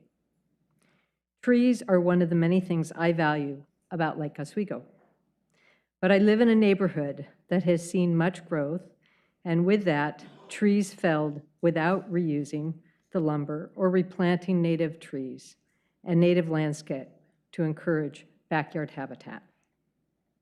Habitat for Humanity is doing just the opposite. And if we are worried about traffic with new developments, I understand that. I live in First Edition. But we need to make our city mediate safe streets as part of its job. As someone in the field of architecture, I participated in a habitat build to learn something about their projects. I was impressed not only with the design integrity and sustainability, but with their process of bringing outstanding and hardworking people into home ownership. I worked side by side with new owners to build their houses, and these will be some of our community's best neighbors if they are genuinely welcomed. My husband and I raised 2 children in Lake Oswego and now have a grandchild fortunate enough to grow up here as well. We want them to grow up in an inclusive, diverse community with diverse schools. Studies have proven that a diversity benefits our whole community, our children's education, their broader perspective in life and when they go out in the world to work. We have the opportunity to erase Lake Oswego's stigma of an exclusive community that is wary of diversity by welcoming developers and projects like Habitat for Humanity that are building for people in sustainable, inclusive ways. We have the opportunity to be on the forefront of erasing the stigma of affordable housing by doing everything we can to encourage this type of development in all of our neighborhoods, and welcoming diversity in race, ethnicity, social economics, age, for the sake of our community. We have the opportunity to welcome developers that use the lumber they take down for benches and native habitat. We can live with one fewer path for the sake of bringing in rewarding housing projects like this one, and to give people some outdoor living space, as we would all want if we lived in a small unit. So most importantly, let's welcome these new neighbors and fellow Lake Oswegans in our entire, for our entire community's benefit and growth. Thank you. Thank you for your comments this evening. Any questions? Chair, can I just add Yes. through the comment on the vacation? The commission has no authority regarding the vacation. That's a city council matter. The council, already acted, and maybe it'll act in the future, maybe it won't, I don't know. But the commission will review the proposal based upon the site plan as submitted, and then we have a condition depending if the vacation, in fact, does occur in between. So Thank you for listening to I my want to set testimony. everybody's expectations so we don't get a lot of testimony about the vacation. Okay, thank you for clarification. Thank you. Now we have Michael Bacchus, who is slated to testify via Zoom with a presentation upload. Mr. Bacchus?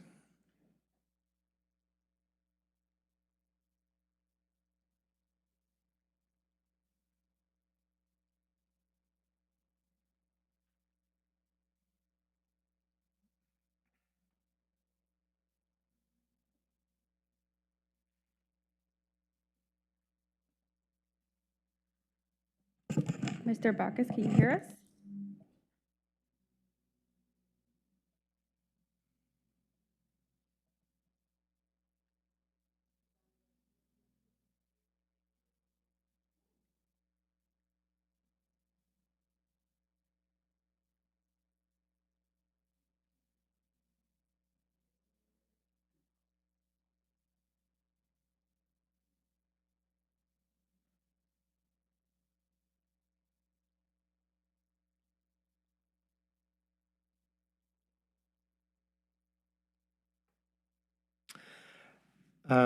We're unable to connect with Mr. Bacchus. Is Mr. Mark Waller available via Zoom?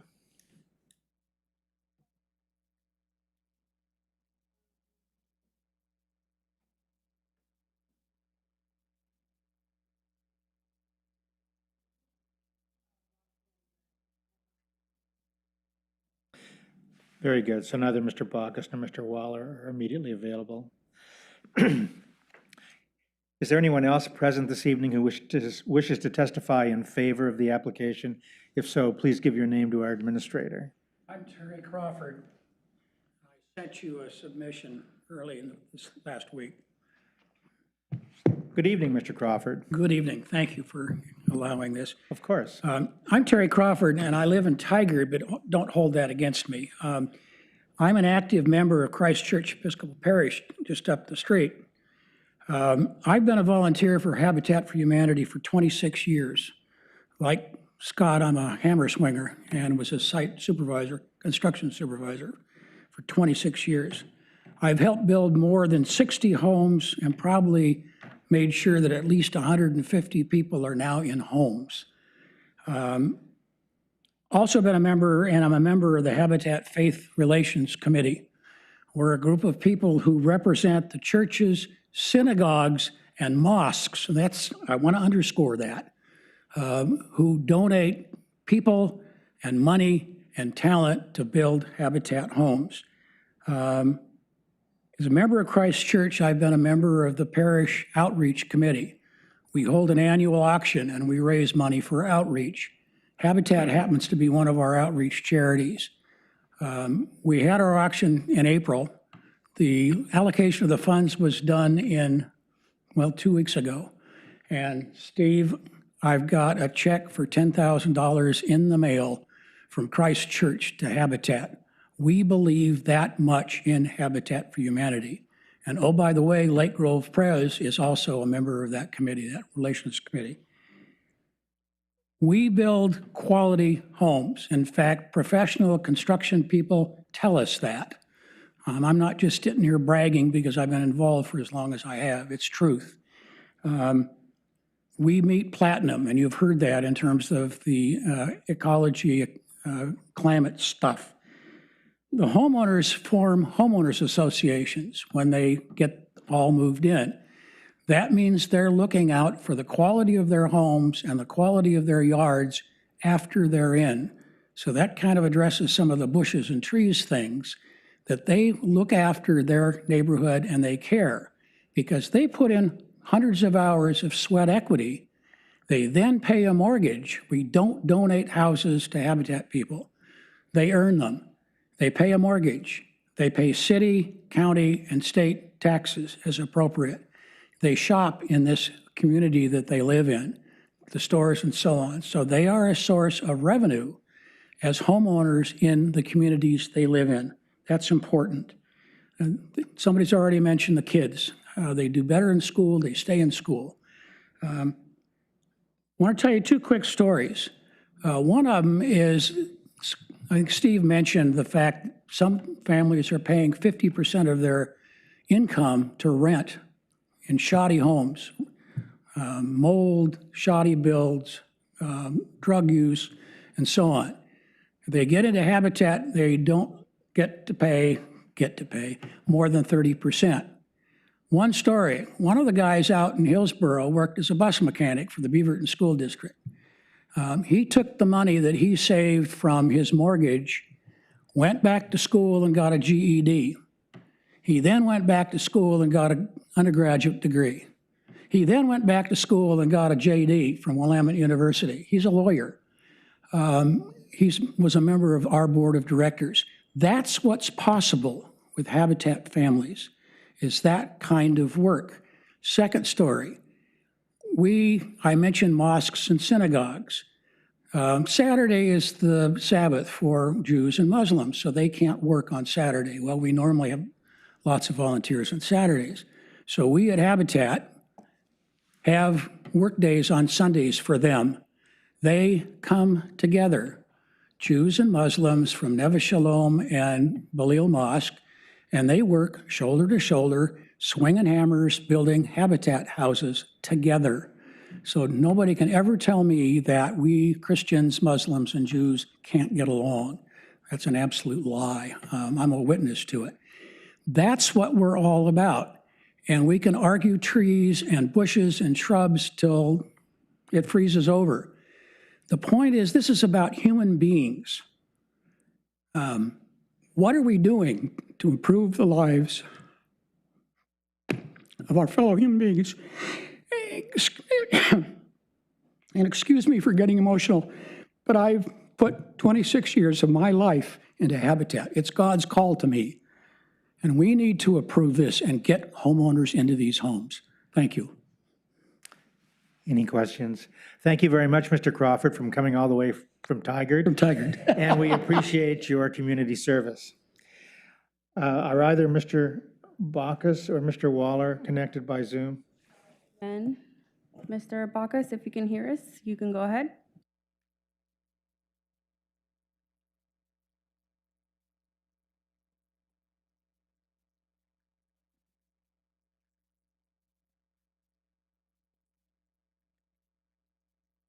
Make sure that you're unmuted.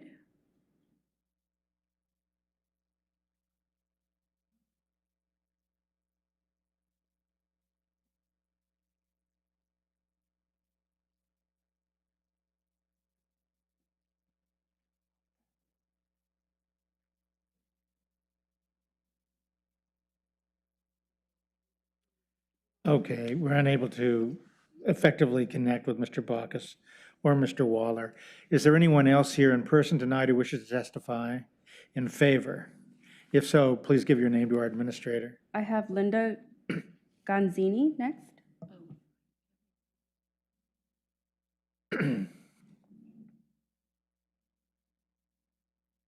Linda Dundeen, please come forward. Thank you.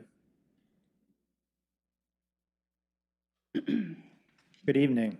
Hello.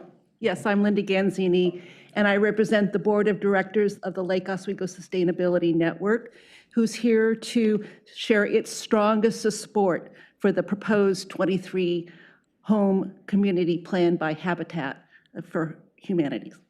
We are honored that an organization such as Habitat has chosen Lake Oswego for one of its developments, and that Lake Oswego can continue to contribute to solutions to the housing shortage in Oregon. We believe that having more affordable homes will create a more vital city for all of our residents, and it will improve our economy, support local businesses, and help us create a better life for Lake Oswego citizens. We've reviewed the plans for the Westlake townhomes and are impressed by the energy efficiency of the homes and the use of native bushes and trees, the visitable design, and the use of the private outdoor spaces for each family.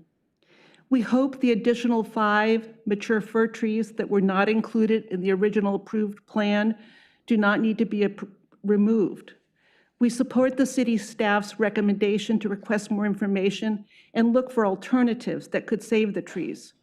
But if there are no alternatives that will work for the project, we support removing the additional trees so that the project could move forward. To be clear, the Board of Directors of LOSN believe it's more important that this project move forward than the trees be saved. As outlined in our vision statement, LOSN promotes sustainability in a just and equitable manner with benefits shared by all and costs and responsibilities distributed fairly. Efforts by organizations such as Habitat for Humanity are closely aligned with our vision for a sustainable future. Thank you. Any questions? Thank you very much, Ms. Gonzini, and thank you for your sustainability work. Dorothy Atwood.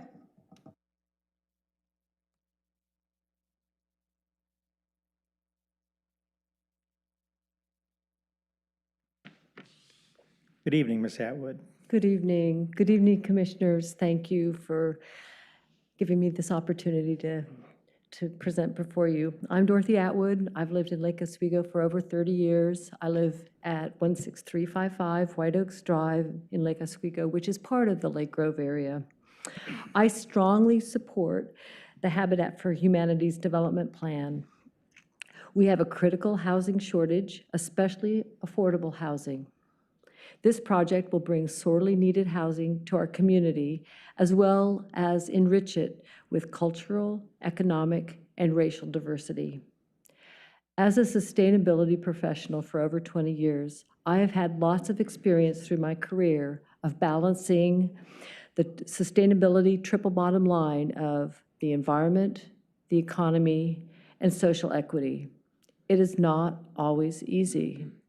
I support the staff in their request for more information regarding the removals of mature fir trees and looking at ways of optimizing native shrubs in the size of native shrubs. That said, if it's possible to save the trees, that will provide additional benefits such as natural cooling and habitat preservation. However, if they cannot be saved, I support moving the project forward, and I would not like to see this project stopped. Thank you very much. Thank you for taking the time to be here this evening. Judy Cooper.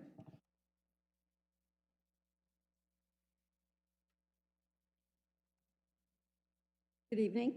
Good evening, Ms. Cooper. Thank you for allowing me to speak to you. I live in Lake Grove area of Lake Oswego, and I'm here in complete favor of the Habitat for Humanity development permit to build the 23 homes. I am an avid supporter of Habitat for Humanity for a number of years and for multiple reasons. First being, I would have benefited years ago being single raising my son, but now as a family who has a disabled daughter.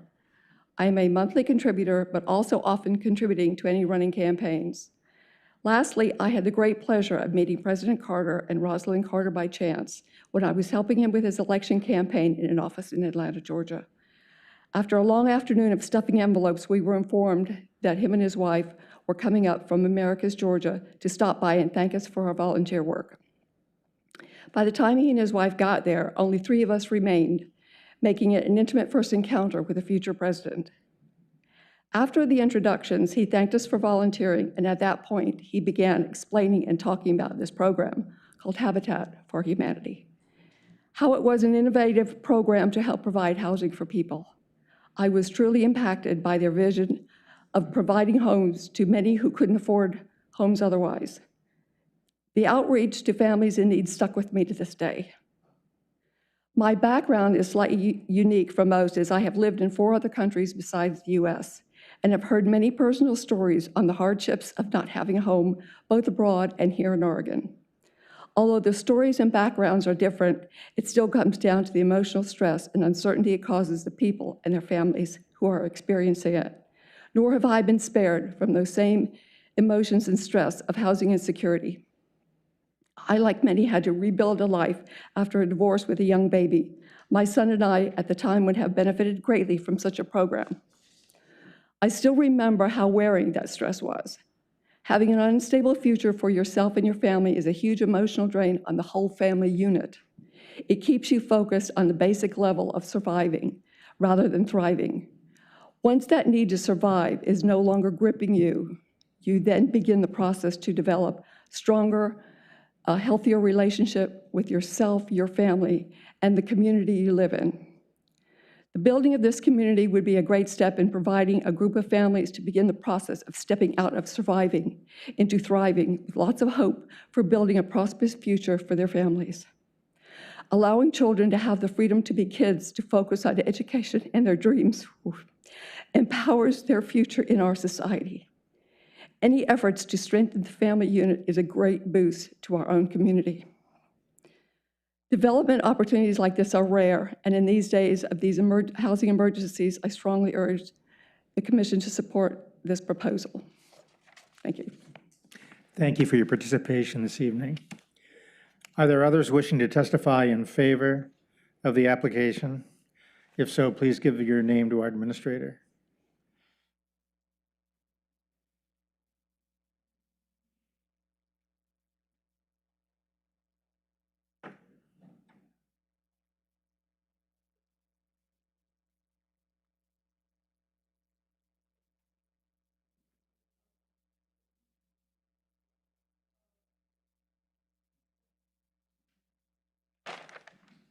Good evening, Mr. Buck.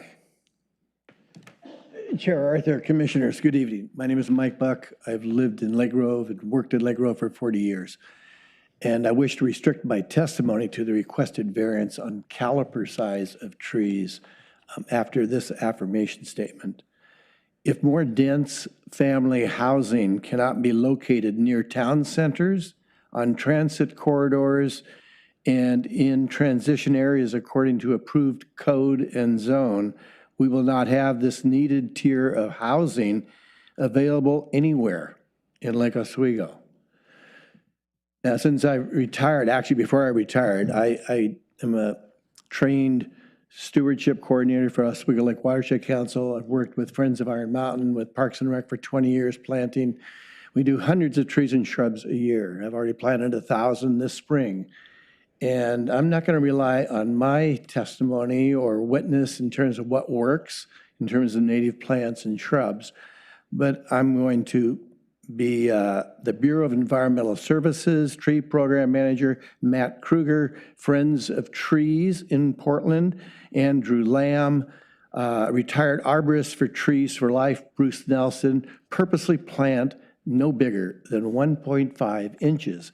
We do it everywhere else in our city except Lake Grove and West Lake Grove, and they would not need to request this variance except for this location, being in Lake Grove. So we know what works, and basically what's really important, you know, people want a large canopy, they want it fast, so do I. But what's more important is the type of tree, the soil it's planted in, and the maintenance and the care, the ongoing stewardship. You know, a larger size makes sense in terms of human desire. It does not make sense in terms of long-term tree care and longevity. And you've got landscapers like Nick Seagraves, you've got professionals like Terry Flanagan, who knows more about trees sitting in this very room than anybody in the country almost, who will testify to this. So I just urge you to allow for that. I wish all the trees that were planted there were 1.5 inches or less. They would fare so much better. So thank you. Thank you, Mr. Buck, for your informative testimony and for your community involvement over the years. Is there anyone else who wishes to testify in favor of the application?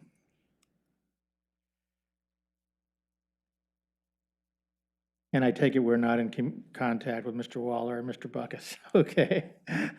We tried, and they tried.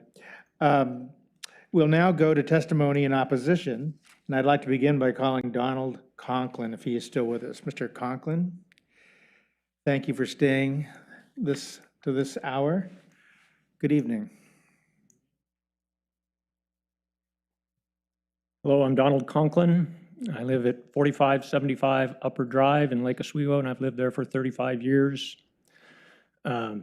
Being just down the street from this property, these 1.92 acres, I've paid a lot of attention to it over the years and have been involved in the Westlake Grove Design District meetings, dozens of meetings over several years. And as Ken Sandblast mentioned, the rules around developing this are very prescriptive, I think was the term he used, and that's for a reason.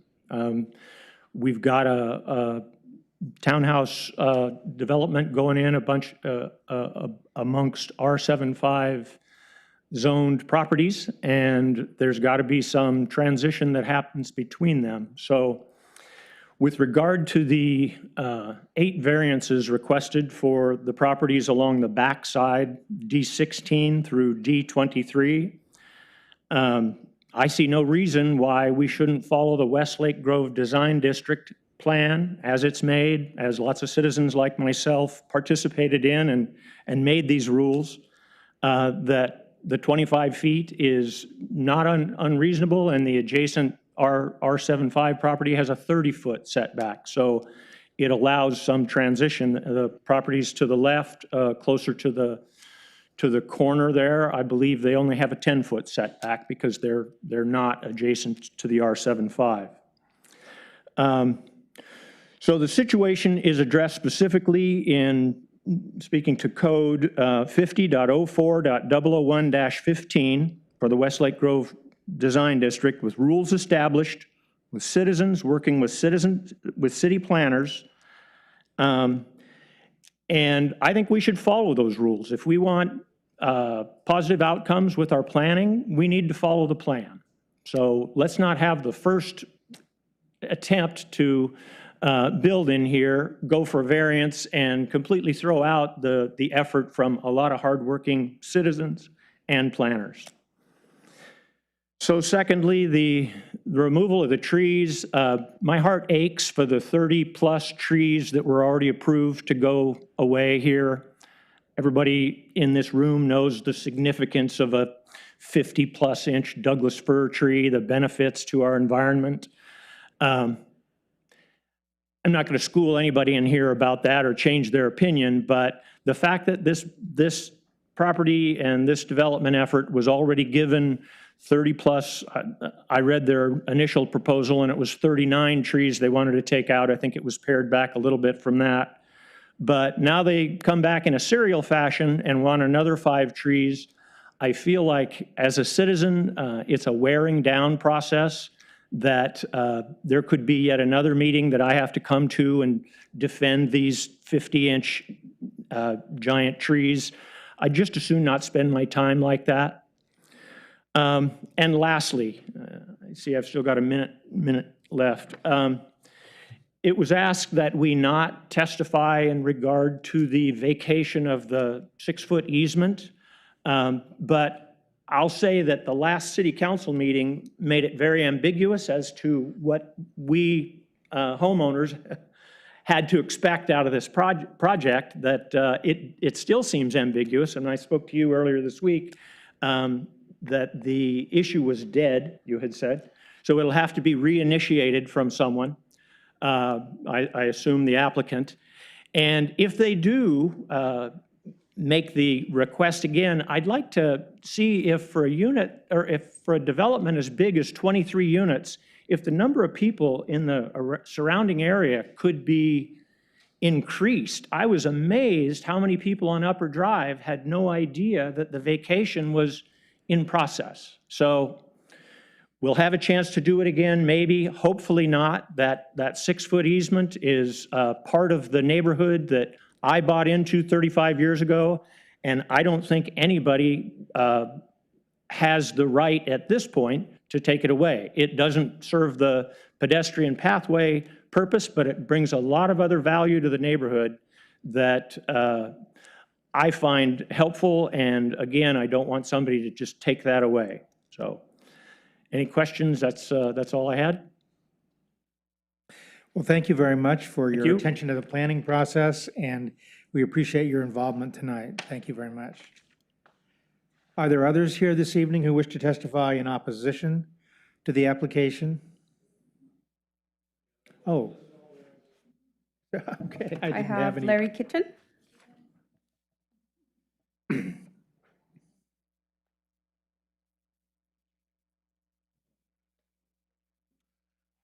Hello, my name is Larry Kitchen. I live at 16173 Bonaire Street.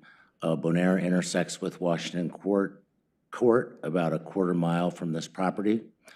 I walk my dog down Upper Drive several times a week.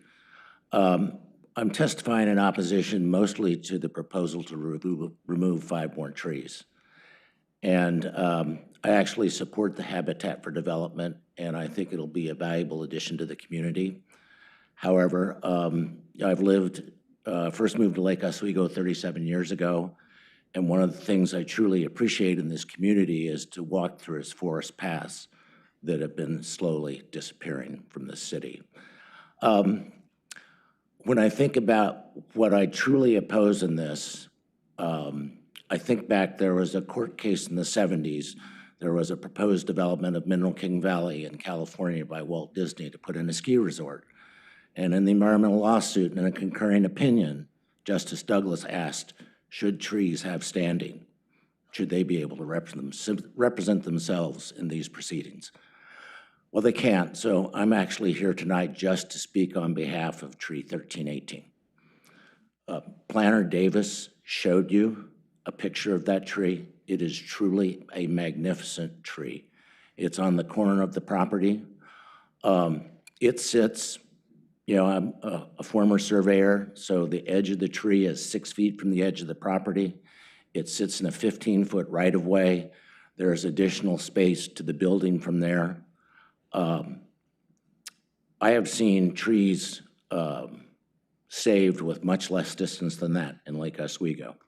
So I would really urge you to carefully consider what can be done to save that tree. It is truly a magnificent tree and deserves to be there. It adds significant value to the community. I've heard the neighbor who lives to it just to the east complain in anguish when it was first proposed to be removed. I've heard many residents just amazed that people would think to take 1318 out. And I'll even get down to triage. If I had to choose between 1318 and 1120, I'd move the buildings down and save 1318 because it truly is a magnificent tree. Thank you. Thank you for your testimony. Steve Glazier.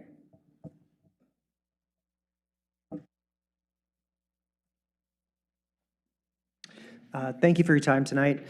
I live at 15879 Kimball Street in the Lake Forest neighborhood. I relocated to Lake Oswego from out of state 7 years ago because of our excellent schools, our commitment to public safety, and our natural environment. I applaud and support the development of this Habitat for Humanity, but like the previous gentleman who just spoke, it seems to me that the destruction of these additional trees, it was referred to earlier as just 5 trees, right? These are 5 trees in addition to the 33, I believe, that were already approved for removal. It seems disingenuous at this time, for the developer to come back and to request additional tree removal. There were approvals that were granted already. Lake Oswego does have a strong commitment to sustainability, to environmental mitigation.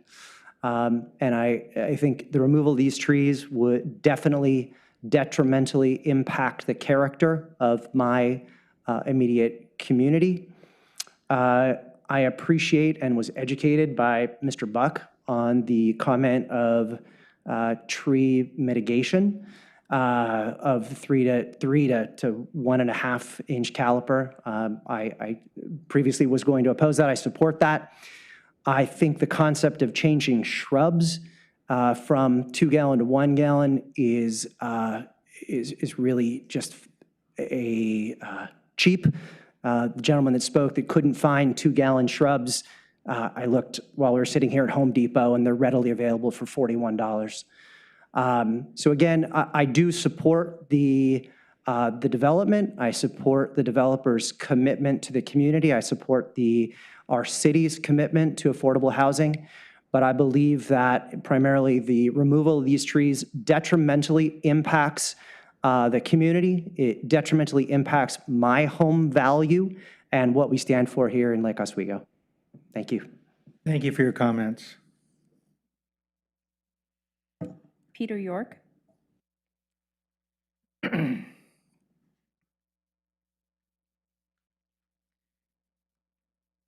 evening, Mr. York. Hi, how are you? Great, thanks.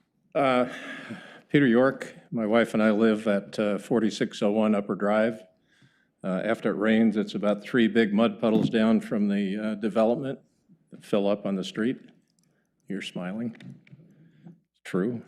First of all, I'm against the lot variance changing from 25 to 20 feet. Must have been a good reason for the committee to have come up with that in the first place, and I don't think there's any need to make the site meet the developer's plans. The plan should meet existing codes in the site.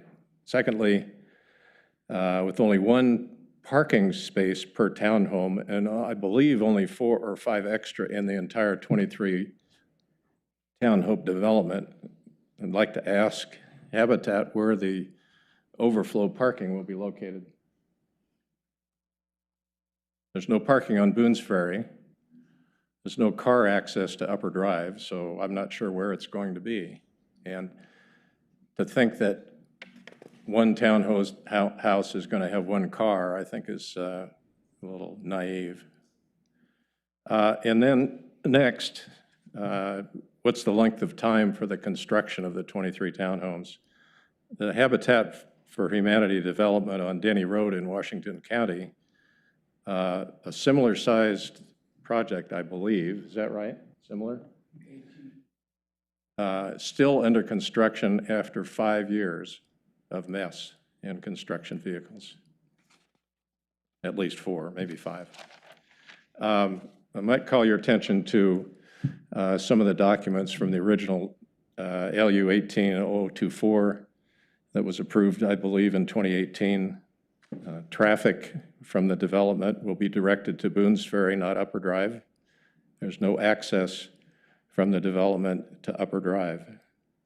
The development, quote, will not impact the existing traffic on Upper Drive. That's Exhibit F-104.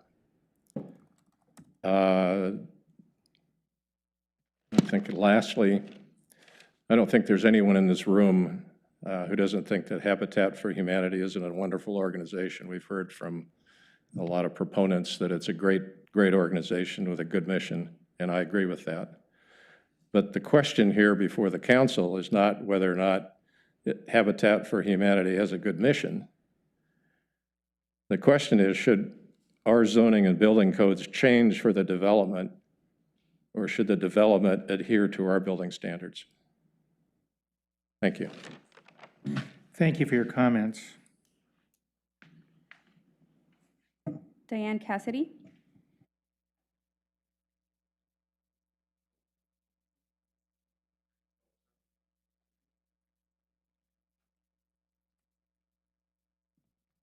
Good evening. Good evening. Hi, Randy. My name is Diane Cassidy. My address is 3601 Wren Street in Lake Oswego. I would like to also speak to the reduction of the setback by 5 feet, and I want to say that I am not for that, even though it's a vacation that's going to come before the City Council, and I spoke at that hearing. I agree with the prior speaker that developments need to follow our codes, not the other way around. We don't have to put ourselves in a, twist ourselves into a pretzel just to accommodate development. As far as the reduction of the plant and tree sizes, this variance should not occur just for this development. I understand that there's a cost involved, but for every developer, for every homeowner, for everybody who builds, cost is a factor. There has to be some kind of unique situation that would require any kind of a variance. Our comprehensive plan requires community involvement in all phases of land use, and the West Lake Grove overlay codes are part of that arduous process. I mean, to create those codes isn't easy, it isn't fun, and it's, well, once they are there, they should not be dismissed lightly. You're here tonight not to decide whether or not a Habitat for Humanity, a development is good or bad. We can all say it's good, or you don't have to like it, but what you have to do as the DRC is to apply the code. We have a code, and you have to be consistent. You can't say yes to this person and not no to that person. So if it's bad code, if 3-inch caliper trees or 2-gallon plants aren't reasonable in this situation, maybe they're not reasonable in all situations, and then maybe the code should change. But until that happens, you are wedded to this code that was written with citizens, with planners, with all kinds of people involved. Let's see. Anyway, I guess that's about it. I just wanted to say that we have codes. I don't like a lot of them. I really don't. I don't like some of the ways that they were created. I think that they're too picky. But you can't decide which person gets to have the easement or the variance and which doesn't, unless there are some very unique circumstances. And I'm talking about physical circumstances, not economic, and or who the owner is. I mean, that's just too easy. Thank you very much. Well, thank you, Ms. Cassidy. We appreciate your comments. Hey, thanks. Greg Culver.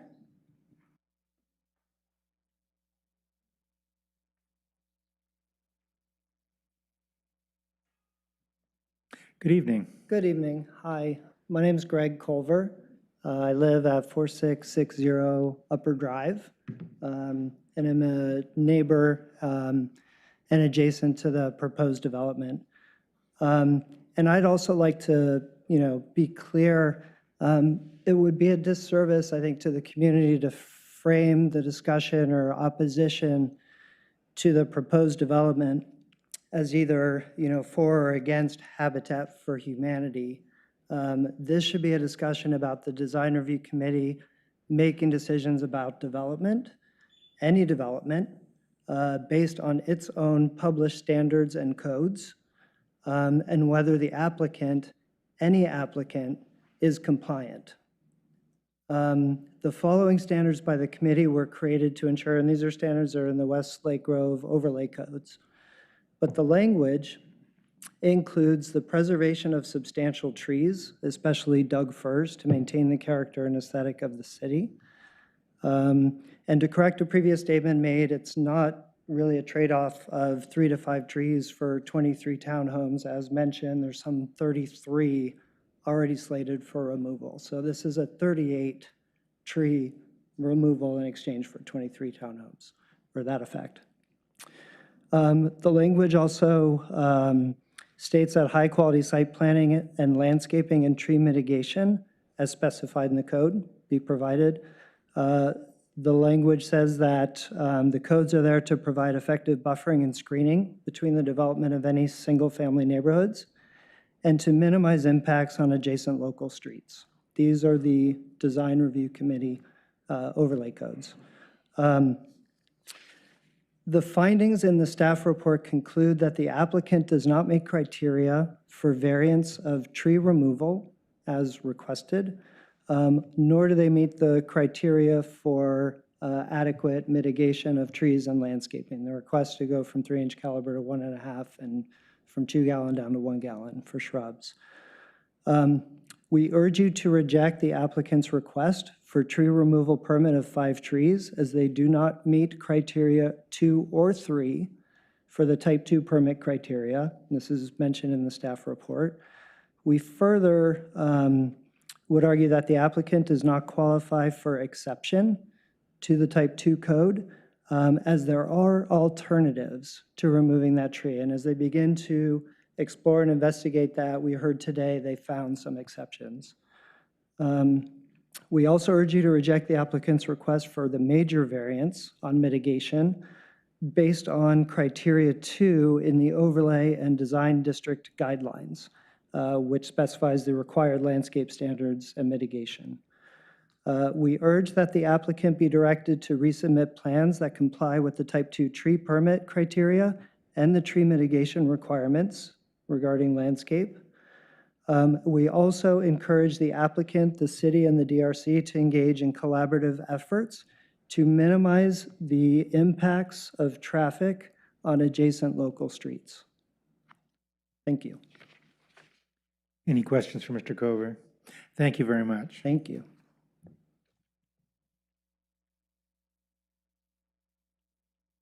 Menon Smita.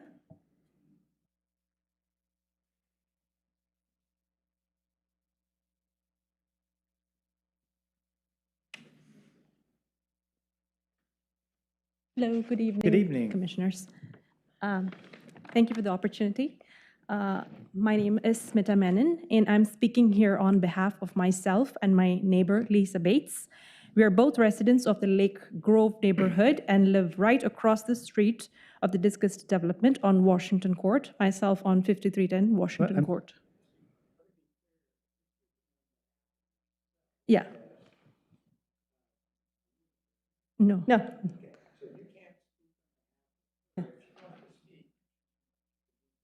Sounds good. Thank you. Okay.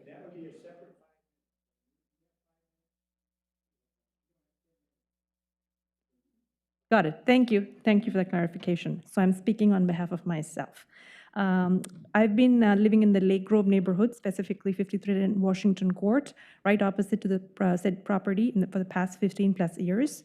I'm very supportive of the Habitat of Humanity effort project. However, my request here is to not approve the variance specifically requested for the removal of the 5 trees and the reduction of the planting sizes from 2 gallon to 1 gallon for shrubs and 3-inch calipers to 1.5-inch caliper for trees. For context, we've been residents in this area for over 15 years. I've been a resident here for over 15 years, and I'm very much passionate about the trees in our vicinity. We chose to live in Lake Oswego over any other part of Portland because of the city's commitment to maintaining our tree canopy and protecting the environment that we are all very much a part of. In fact, we ourselves have over 25 plus Douglas fir trees in our yard. Every other year, I get an arborist to assess the health of our trees, and I use different arborists, and every single time the answer is a consistent, you need to take these trees down because the roots have been impacted by the construction and they're going to die eventually. In fact, it will cost you a lot less if you remove them now. In full transparency, some of our trees did show signs of stress because the property was built by Renaissance 15 plus years ago. And one actually died of natural causes a few years ago. However, I chose to take care of my trees and have been doing the needful in terms of fertilization, treatment, and whatever is needed to revive them because they have a lot of history to that property. Surprisingly, despite all the gloomy predictions by the experienced arborists, my trees are looking much better and healthier now. And we for sure cannot predict the future, but if I had taken the arborist's advice to cut them down, we would not have enjoyed the last 15 years of joy these trees have given us. They're truly majestic and they have a grandeur about them. I very sadly witnessed the lush green section of our neighborhood for this property become barren in the last couple of years. And while I sincerely appreciate the effort to plant 100 plus trees, it feels a little naive of us to expect replacing these 100 plus feet tall trees, giants with 1.5-inch calipers and shrubs would equate it to be the same. Another point I would like to make is around applying rules and regulations equitably to all LO projects. Lake Oswego projects. In 2021-2022, we got some deck work done around our house. The entire process took roughly 2 months to complete, and throughout the project, we complied with the city's rigorous multi-step requirements around tree protection. Although it felt a little excessive and unnecessary at times, we were happy to comply with the needful because at the end of the day, the intention was to make sure the trees were fully protected. I would like to request that the city apply the same level of rigor to this project as well. We read about Habitat's award-winning quality home construction, and given their expertise in this area, I'm sure they can find ways to meet the construction needs while retaining these beautiful 5 trees for now and for our future generations, like one of the high schooler came here and testified earlier. I'm very supportive of the effort, but I really request that we be very careful about what is being asked, what is being removed, because at the end of the day, this is our future that we're talking about. Thank you very much for the consideration. Thank you. Good evening, and thank you for this opportunity to speak. My name is Lisa Bates. I live next door to Schmitta at 5352. I've lived there since 2007. I've lived in Lake Oswego since 1990. I raised my son here. I believe and support Habitat for Humanity for what they do. They're a great organization. I've actually supported them and actually helped build homes over the years. My question, I'm just curious about how do we, how can we save these last 5 trees? I've watched over the last couple of years the 30 trees being taken down. I walk by there every morning at 5:30 with my dog. And I'm just curious, how can we work together, to make a difference with this situation? I'm a principal during the day at a special education program in Beaverton. I work with underserved, marginalized youth and families who struggle with housing, education, and poverty. So I understand the need to have this housing potentially in our area. I would ask Habitat for Humanity, can you alter this plan and save the trees and still build the community, the condos to provide affordable housing for those in need? I hope that you will consider this as we go forward with this project. Thank you both for your testimony this evening. Hisham Bismar.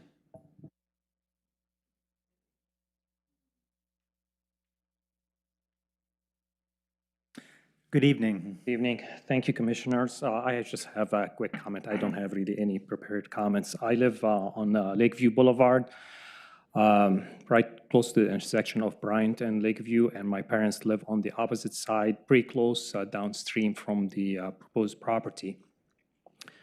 So over the past few years, actually, we had several development. The house up on Upper Drive was 1 acre property, was bought, was turned into 3 different houses. All the trees were cut in there, or most of them. Several years ago, I had actually a sinkhole develop in my backyard. I had to put about 15 bags of gravel in there. We had to do quite a bit of system for drainage because we were having flooding in the basement, French drain, and so forth. So such a big project like that for sure is going to affect the groundwater down the stream. That's one comment. The other comment, which I have quickly, I'm definitely against removal of these trees. These trees have been here for many generations. They serve a lot of purpose. We do not have to be in conflict. I mean, they talk about high density development. It does defeat the purpose of the high density development if you are going to come to a plot like this and remove 39 trees. Then what's the advantage of having the high density development? My last comment, I'm a physician by training. The first thing they ask us is to do no harm. To me, I view Earth, nature, as a human body. I ask you to do no harm and spare the trees. Thank you. Thank you for your testimony. Cynthia Porter.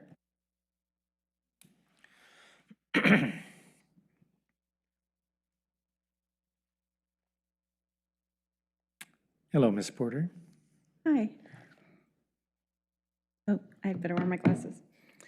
I'm Cynthia Porter. I live on Madrona Street, which is a couple streets away on the other side of Boone's Ferry.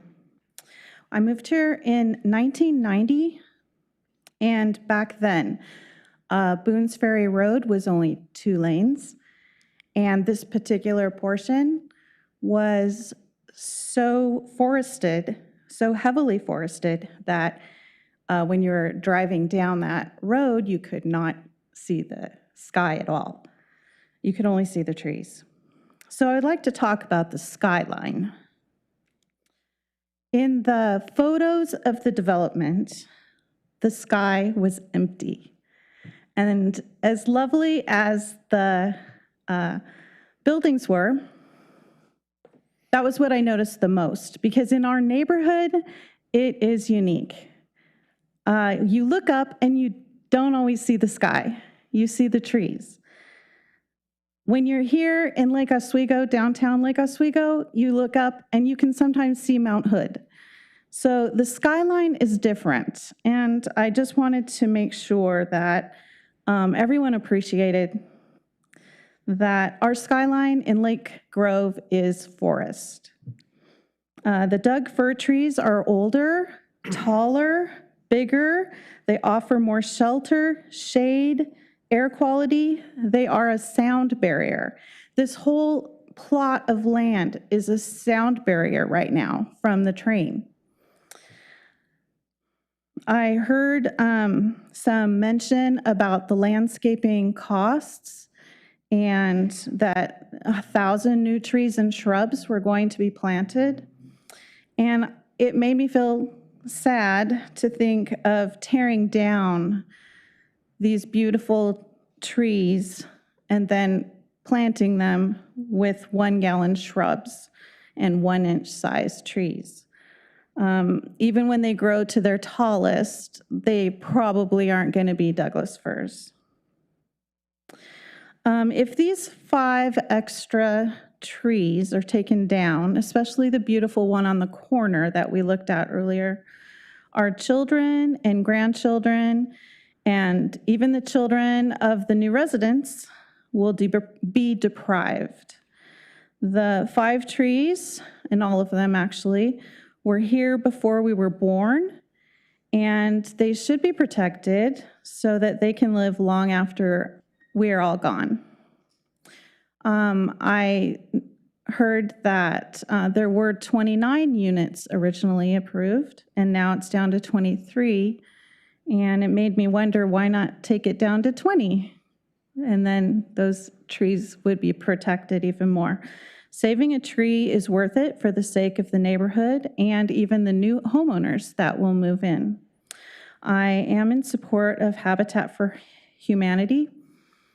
And when we moved here, we were also low income. We were able to afford our mortgage because the owners carried our loan. We had 5 children in a 1,500 square foot house with 1 bathroom. We had 2 cars. When our children grew up, we had 5. But we have more land, so there are places for the cars to go. As I said, I'm in support of Habitat for Humanity, and I also hope to see more of affordable housing in First Edition. Please protect the trees if you can. Thank you. Thank you very much for your testimony. Courtney Bloomer.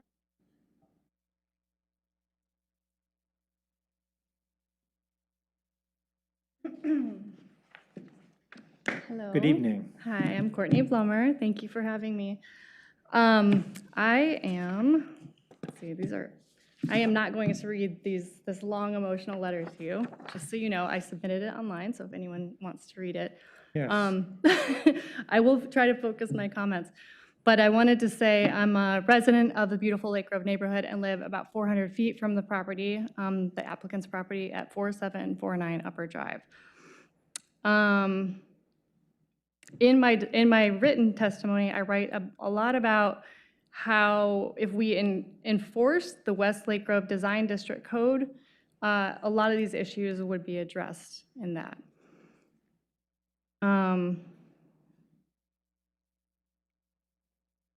What I like about that code is that it potentially could help us preserve all the things that make Lake Oswego so amazing and so special, especially the trees, while at the same time supporting the growing population that we all know is inevitable. And I too am in support of Habitat for Humanity, and I agree that is not what this conversation is about. Today, I'm here to urge you to deny the request for permits and variances because it is critically important to the community immediately adjacent to the applicant's property. We urge you to deny the tree permit because the applicant does not meet criteria 2 and criteria 3. Further, the applicant does not qualify for an exception to criteria 3 because they have not shown that there is no reasonable alternative to removing the trees. I've documented all the reasons why trees are important to a healthy ecosystem and to the health of our community in my written testimony, and there are many, as we know. We also urge you to deny the minor variance because the applicant does not meet criteria 4. There will be a significant parking shortage with this project. I mean, it's undeniable. I've added it up. It doesn't make any sense. Anywhere on Upper Drive, doesn't matter what size house, there's 3 or 4 cars often parked outside. There is, as you can see at the top of the site plan, there's an unfinished gravel pathway adjacent to the applicant's property where the residents of the property or the project will very likely park. As I understand it, there will not be any improvements to that city property. The use of this gravel path will create a very dangerous hazard as it intersects with Upper in the middle of a very dangerous blind corner at a high traffic, high speed entry point off of Boone's Ferry. And I wish I had a photo of it or a video of people and how they drive around this blind. It's incredibly dangerous as it is, and this will only exacerbate that situation. For these reasons, we urge you to deny the tree permit and minor variance the applicant is requesting. Thank you for hearing our concerns. Thank you for being here tonight.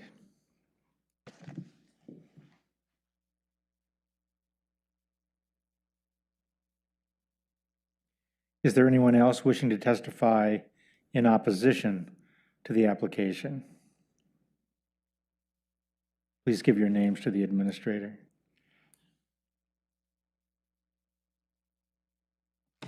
Hello, my name is Tommy Spann. I live at 4680 Upper Drive. Many of these folks are my neighbors.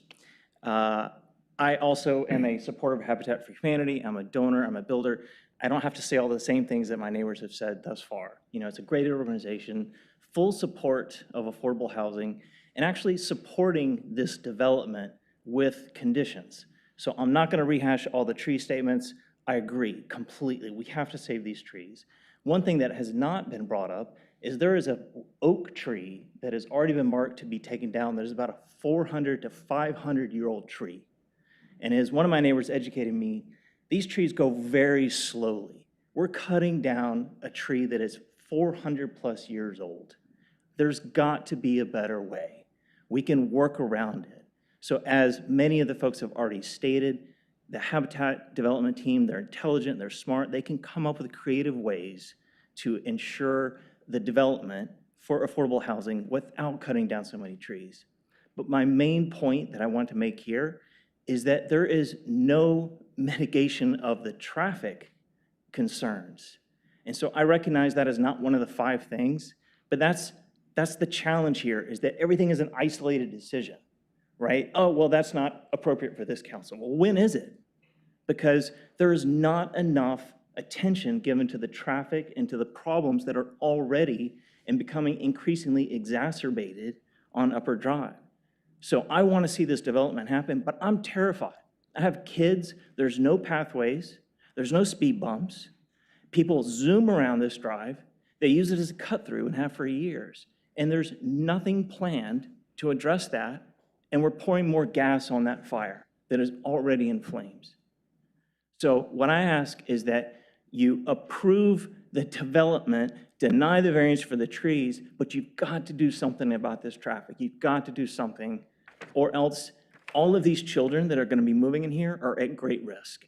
And they're right, there's nowhere for them to park.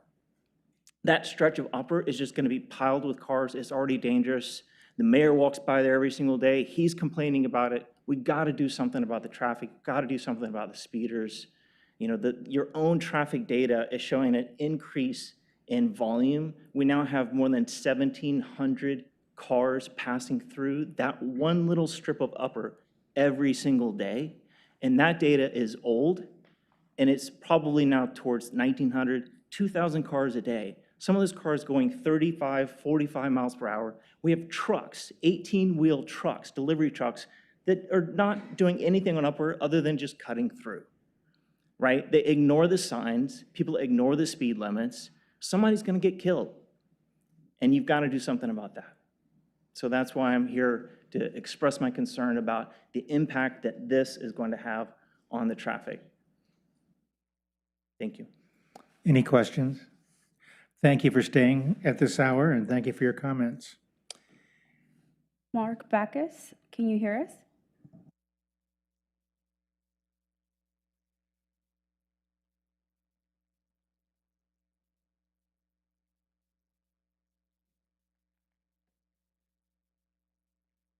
While we're waiting, is there anyone else who wishes to testify in opposition?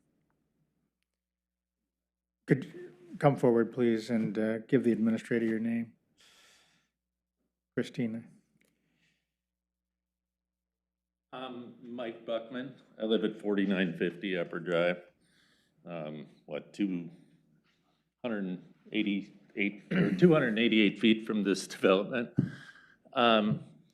And I'm a builder and a landscape architect.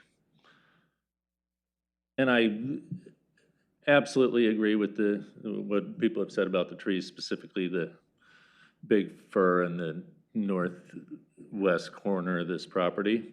The first proposal, they said they had to get rid of that tree because they wanted to bring their water line in there. So we're getting rid of a tree that's on the setback to make it easier for the plumber. I don't get that. Now they have a path drawn right where this tree is. So there's nowhere else for that tree. I developed Washington Court, across Boones Ferry. I've done some other developments in Lake Oswego. I've never been able to go in and say I need 5 variances. I've always had to design the project so it fits on the lot. Their situation is different, and I volunteered for Habitat for Humanity, and I've given materials to restore. But no builder, none of you guys or anyone here could bring a project into Lake Oswego and ask for 5 variances. The pat answer from the city would be, we're not here to design your project for you, but you got to bring something in here that works. This doesn't work as it is. Obviously the impact to traffic is going to be significant.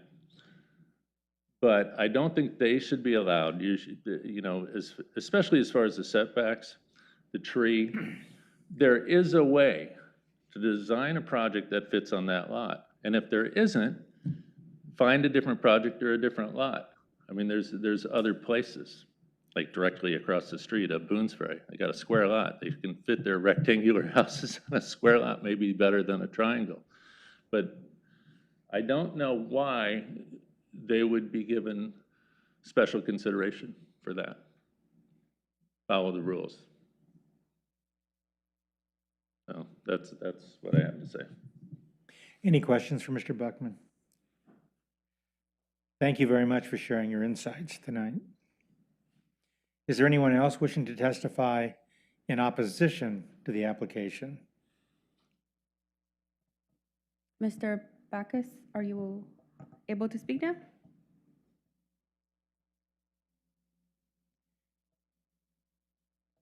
We'll proceed then to ask if there's anyone who wishes to testify without taking a position in favor or against the application, someone who's neutral but wishes to make a comment. Please give your name to Christina. Dan Anderson, and I'm representing Lake Grove Neighborhood Association. And I don't like this bifurcation into opposing and supporting. It's just too divisive. And I submitted a written statement here, and I won't go over it, but I'll just talk about my main concerns here. Well, first off, we voted last week. We had our neighborhood association board meeting, and we voted to support this project with these conditions. So the first thing is that we we support the reduction of the caliper size and the container size, and everything else. And it's not because they save money, which is nice, but we're thinking of the trees and the shrubs, not bushes. When you transplant trees and shrubs, they survive better when they're smaller.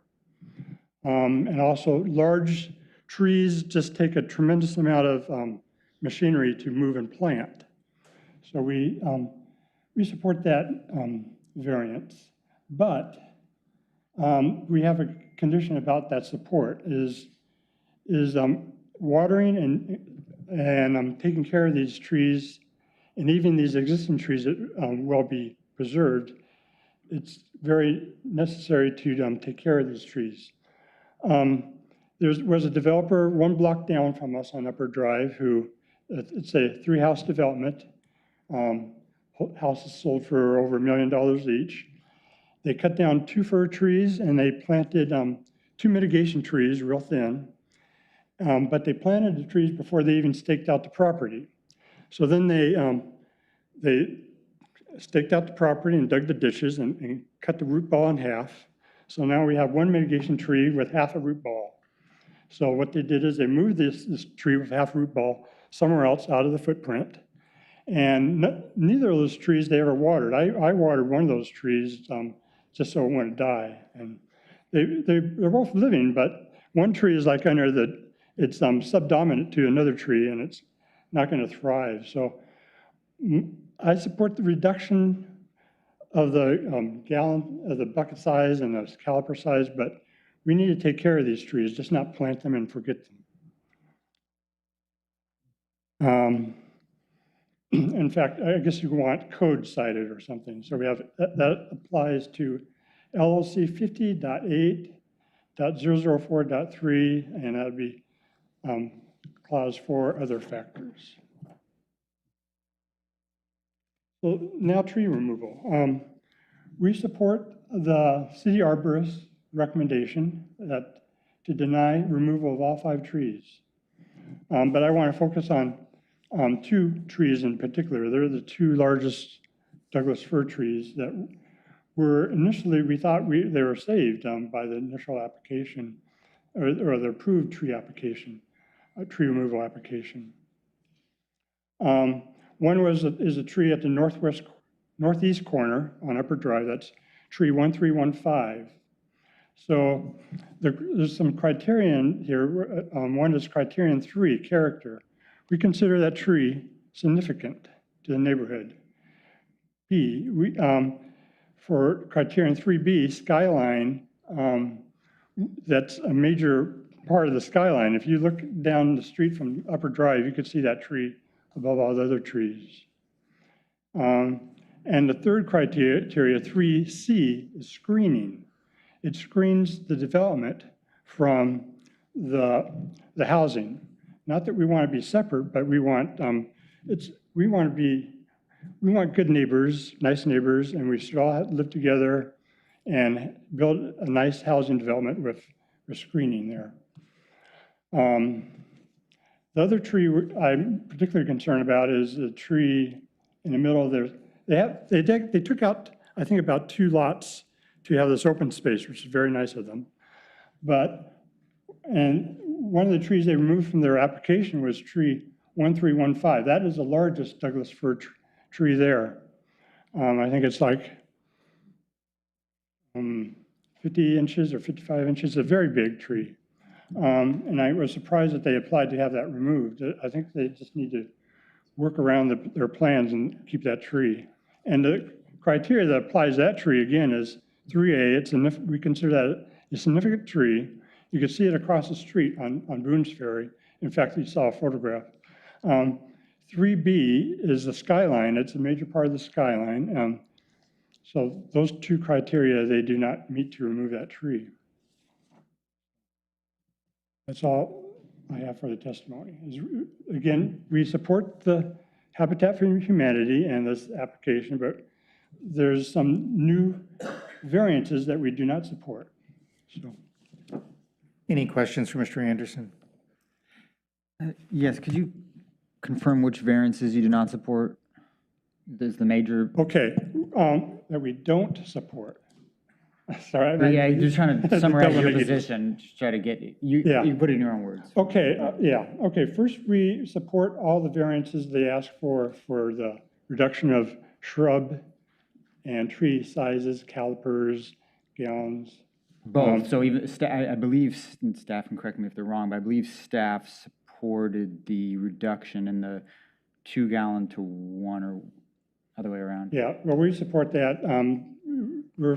Our focus is on the plant community, and those plants will thrive better if they're smaller, if they take care of them. So. But does that position then, is that specific to this project? Because that kind of sounds to me like you would take that position on any project, regardless of the physical characteristics of the site. Is that true? Yes. That's it. Thank you. Any other questions? Thank you very much. We appreciate your input. Eric Halberg.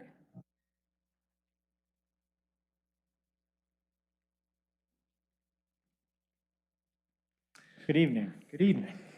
My name's Eric Hallberg. I live at 4685 Upper Drive.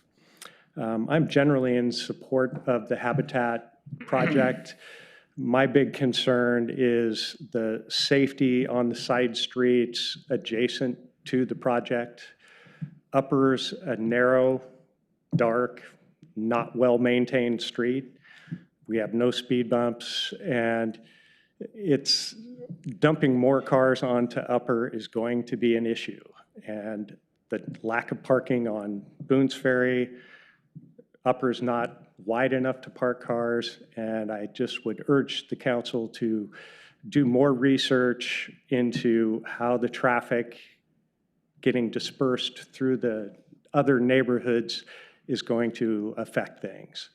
It's been an issue this year with some construction projects going on with cars and dump trucks, and there's sections of Upper that are so narrow you can barely get 2 cars by each other. So I would just urge you to look at the traffic before there's a tragic accident. That's my only concern at this point. So thank you for your consideration. Thank you, Mr. Holberg. We appreciate your being here. Any questions? Thank you. Lisa Volpe.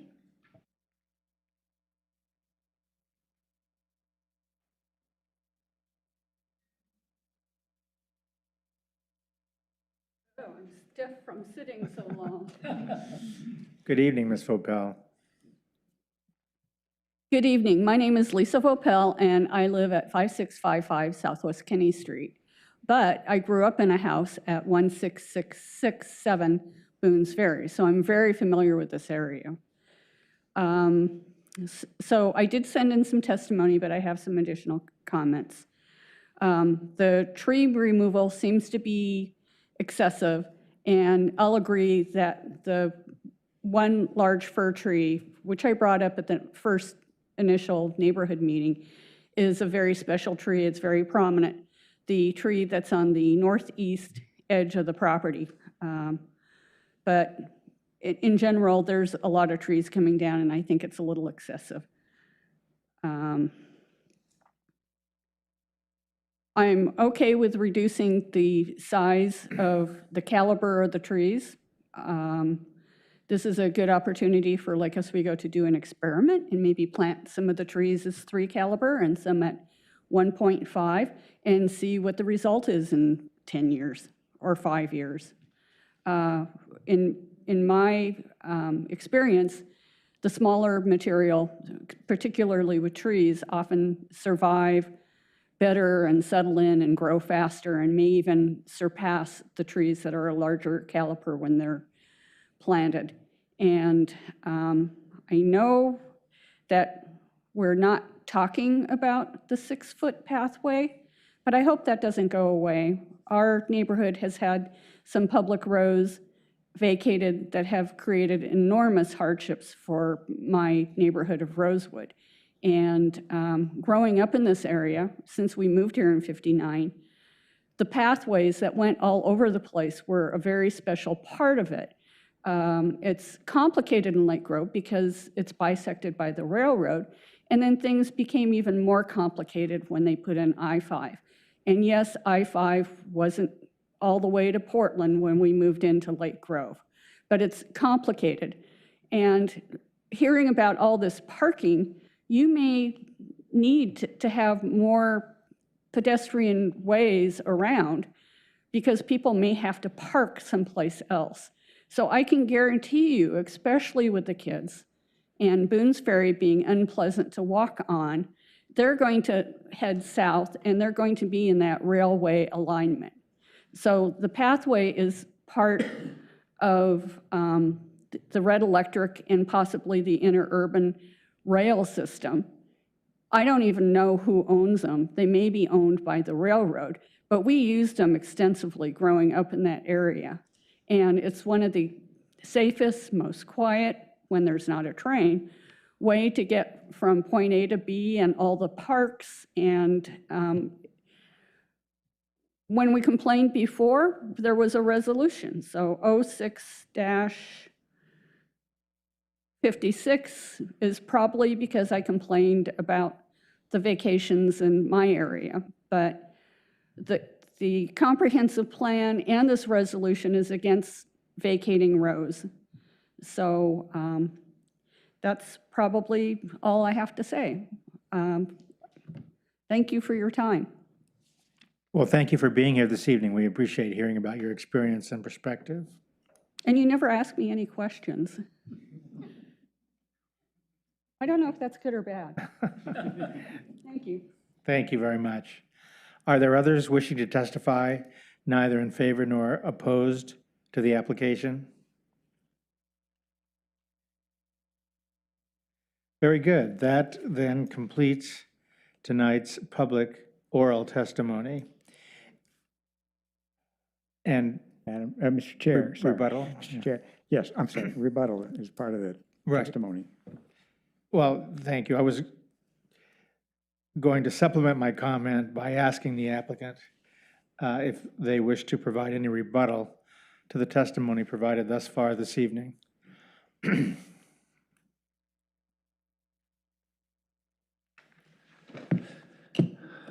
I agree with Lisa. I could barely walk up here. That was a lot of sitting. Yes, we would like to rebut. Is it possible to have a little bit of a break for 5 minutes so that we could just gather our thoughts and then Sure. we could do rebuttal if we would Yes. request that? Thank you. That's very appropriate. We'll take a 5-minute break. Thank you.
We'll reconvene our DRC meeting. Thank you very much. And I'll invite the applicant and the applicant's team to come forward and provide rebuttal.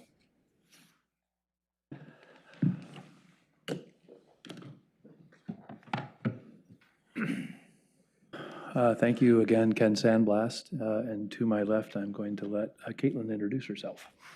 Hi, my name is Caitlin Pope-Dom. I'm the landscape architect with Studio Wild. We're the landscape architect for this project.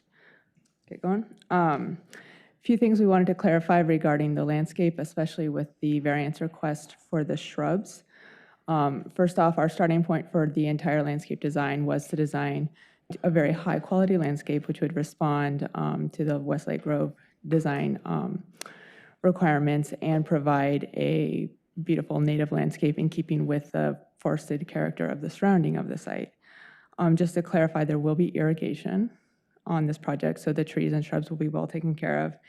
Also, we are planting a lot of new dug firs. Obviously, they'll take a long time to catch up with the old ones, but they are there in the plan.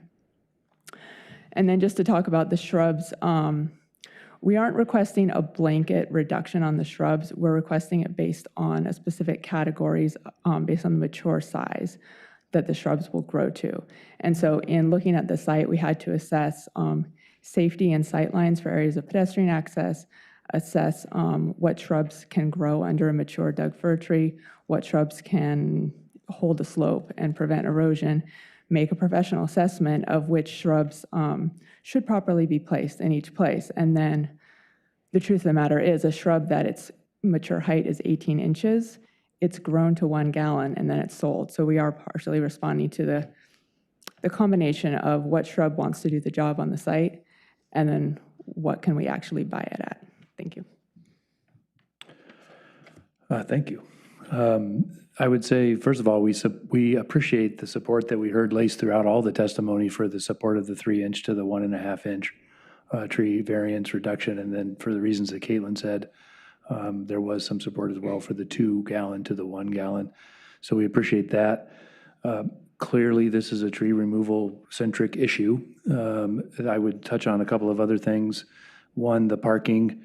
I think you'll find in the code or in the application materials that we meet the parking requirements by providing them 1 per lot.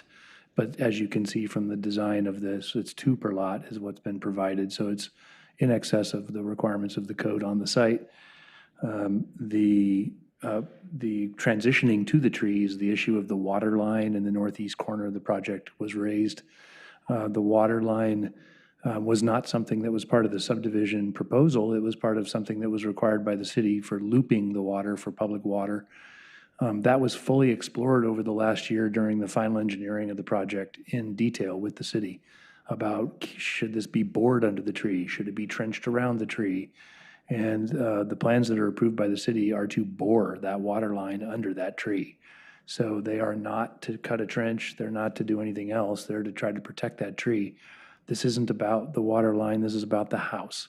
This is about the design of the house and how it fits into that area. It was also raised about the location of the tree in just confirming what I heard. Yes, it's located. There's a 15-foot wide tract of open space in the northeast corner of the project. The tree is located in that open space. That 15-foot wide tract is required by, I heard testimony to the Westlake Grove Design District standards. That buffer of 15 feet is in that code, and it was done for the very testimonial reasons I heard, which was compatibility. It was to be compatible when you had these higher density zones adjacent to existing R7.5. In the case to the south, by technically on the zoning map, the railroad right-of-way is R7.5. Therefore, there's a 15-foot buffer on the south side of this project. And it's planted on the landscape plan that you find in your materials in accordance and in satisfaction of the design district standards. The variance associated with the rear setbacks, if indeed that was an R5 house or houses sitting over there, this would be a completely different set of circumstances. As it was conveyed by Ellen initially tonight, there's a 40 or 50 foot or 30, 40, 50 foot change in elevation within a 200-foot wide radius or 200-foot wide right-of-way there. That's not a house. It happens to be zoned R7.5. So this variance to reduce 5 feet of setback against a railroad right-of-way that has trees and a grade change is not the same conditions as, for example, compatibility to the east. So the tree that's there, the water line is going underneath it. In summary, what I can say is what I said during my initial testimony, the record is going to be, the continuance is going to be granted. It's been requested. We're going to continue to do what we've been doing for the last 8 to 10 days, and that is scrutinize and scrutinize and scrutinize and try to find ways to explore what works. How can we save these trees? It's, we will do our best to try to find ways to do that. It's right now, what you have before you, as I've said, and I'll reiterate, we originally submitted 5 trees. Now we're pulling tree 1120 and withdrawing it from the removal. So therefore, there's only 4.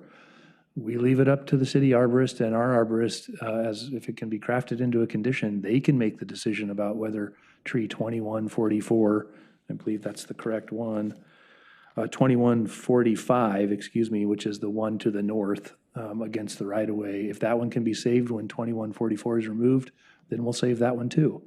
That's just simply an arborist determination with their professional expertise. I think I'm coming to the end for tonight. There was some comments made about the variance and, you should just design something that meets the code. Sure, we would love to set out to meet the code. Everybody sets out to do that. The variance process exists because every set of properties has its own unique set of circumstances. And the zoning code is a one-size-fits-all to a certain degree unless it's written with some subjectivity. So the variance process is a process that's available to anybody. It isn't about how many you ask for or how many you don't ask for. What it's about is, are you doing the minimum necessary? And is there some sort of an imposed hardship on yourself, or was it something that's created by circumstances out of your control? And what we've demonstrated with our application is we're asking for the minimum necessary on the rear setback. And frankly, we're asking for the minimum necessary for reduction of the mitigation trees. We're only asking for 8 trees to be reduced from 3 inches to 1.5. So this is the minimum necessary, and we would ask for your support of that variance. In the meantime, I'll stop and see if you have any questions. Thank you, Mr. Sandblast. Commissioners, do you have questions at this point of the applicant? Commissioner Lyons? Yes, you had stated earlier that the applicant would be providing additional information, but related to the tree removal. Is it, to clarify, is it that so I know what to expect, obviously. Sure. You can feel free to provide whatever you want to or are going to provide, but that you're providing additional evidence to, contradict staff's proposed finding that our alternatives have been considered and no reasonable alternative exists, or are you considering modifying it such that one or more of these trees may not be part of the proposed project? Removal of one or more of these trees may not be part of the proposed project. I would say you hit the nail right on the head. First of all, we're going to present information in the formatting of the code as you requested when I first testified. Second, that is the very issue, right? I'm not looking to refute the staff. They have identified that apparently they believe there's more alternatives that are available. We're exploring those. The information that we've generated already has done that, or I wouldn't have stood tonight and testified to withdraw tree 1120. So what we're going to continue to do is look and see if we can save tree 1318. And we're going to look and see if that might involve changing, sliding. I don't know yet. We have to figure. We've been trying to figure out everything we can.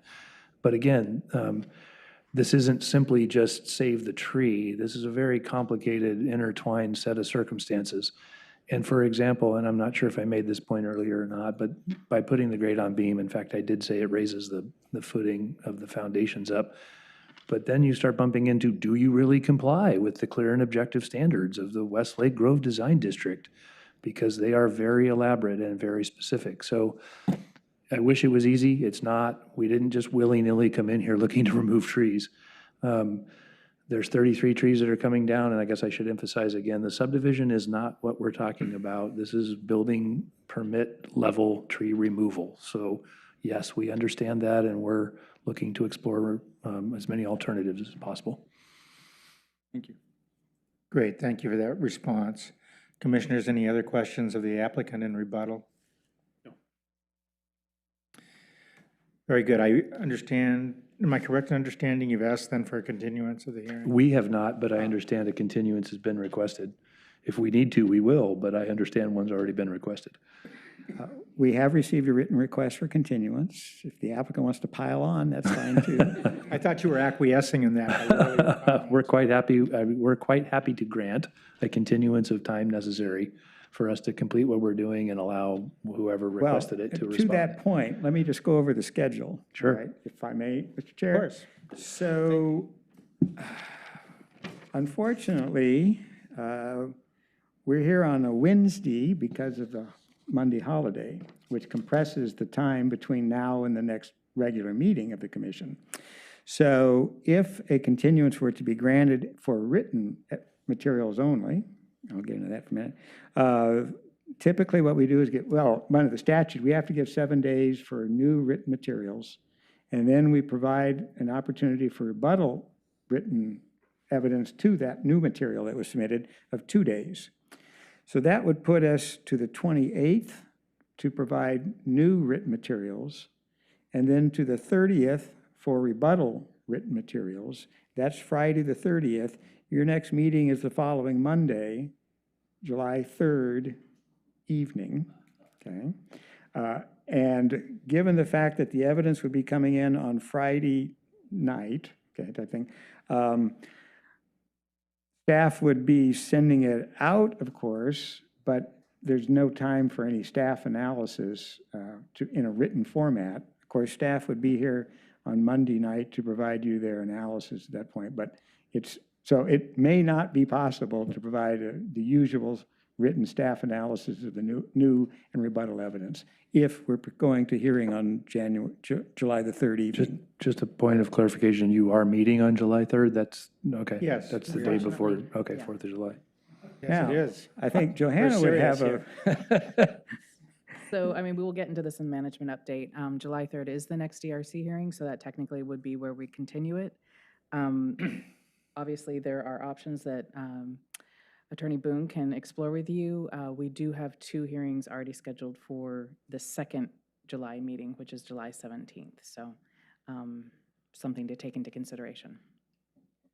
Well, assuming we do go with just written, and we haven't made that decision yet, what are the alternatives that Planner Hasty was referring to?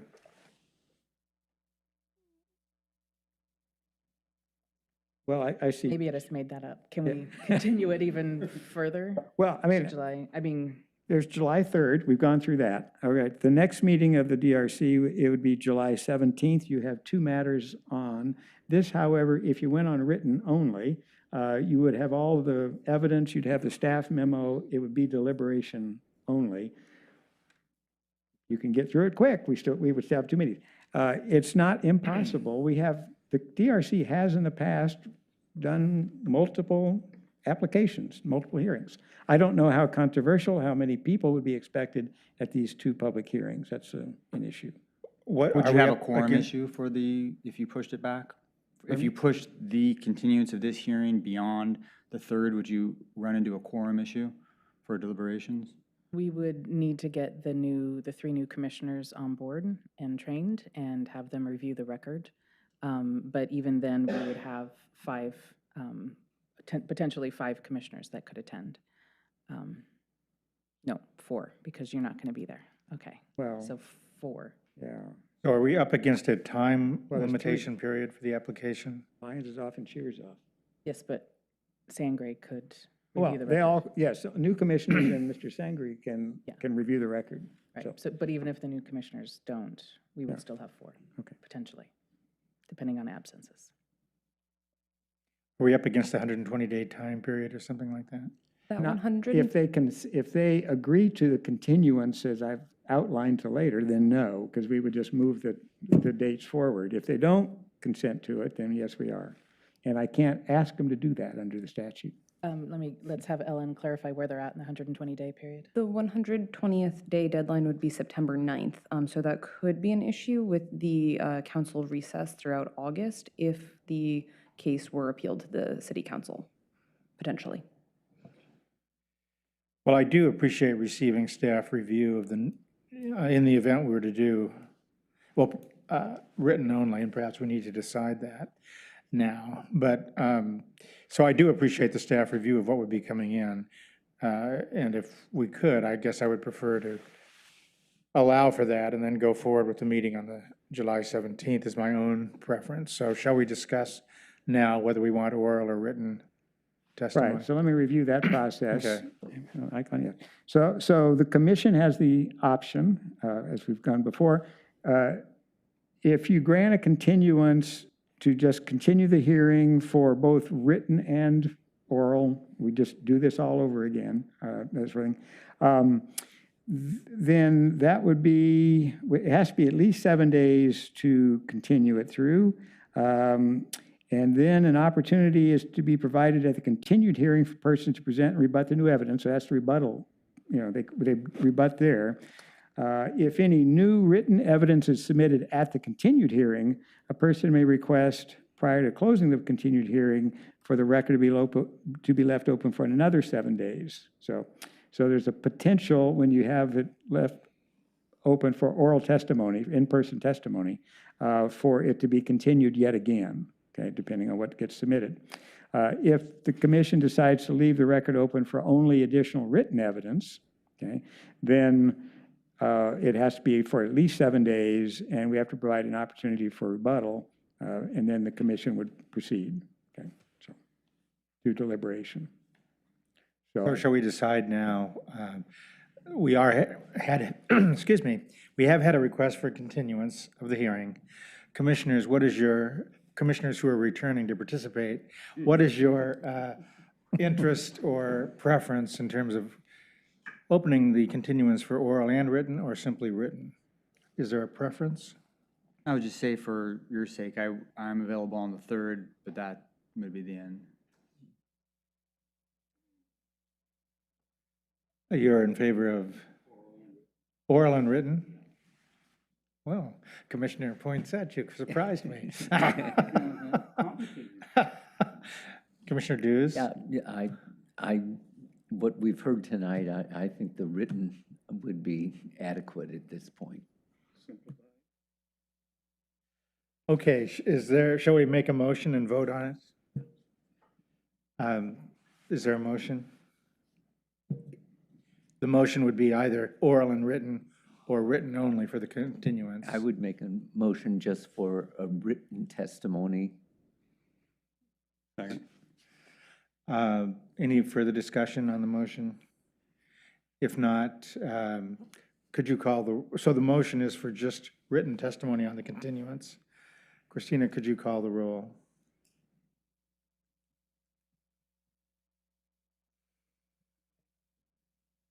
Arthur? Yes. Here? Yes. Mindset? Yes. Lyons? Yes. Deuce? Yes. Very good. That motion passes. The continuance will be for written testimony only. We understand the 7-day and 2-day rule explained by City Attorney Boone. Now, do we need to make a decision on scheduling? Well, yes, we do. The question is, shall you continue deliberations to this then on the 3rd?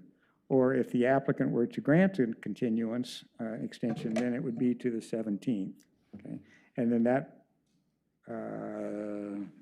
would result in the opportunity for the staff memo. So if we were Plus, I guess, I mean, but you have to have a minimum of 7 days. So if a continuance were granted, you could extend to beyond 7 days and then beyond the 2-day rebuttal time too. So without any additional time, we would be receiving oral critique in the hearing by staff of the new or rebuttal to new evidence. And otherwise, we would be receiving written as well as any oral critique. So commissioners, do we need to decide that as a commission, or? Well, I think your the guidance would be appreciated. I think the first question is what the applicant, if the applicant wishes to contribute to the commission's. Well, I have a question before I contribute. Mr. Sandblast. The 7 days of new information, or not, let's just say additional evidence, Did I hear that there's 7 days of rebuttal? And what happened to the, 2 days of rebuttal, but what happened to the final argument from the applicant? Well, you do have that opportunity for final written argument. Okay. Now, that can be provided, and sometimes that has been provided within that period, okay?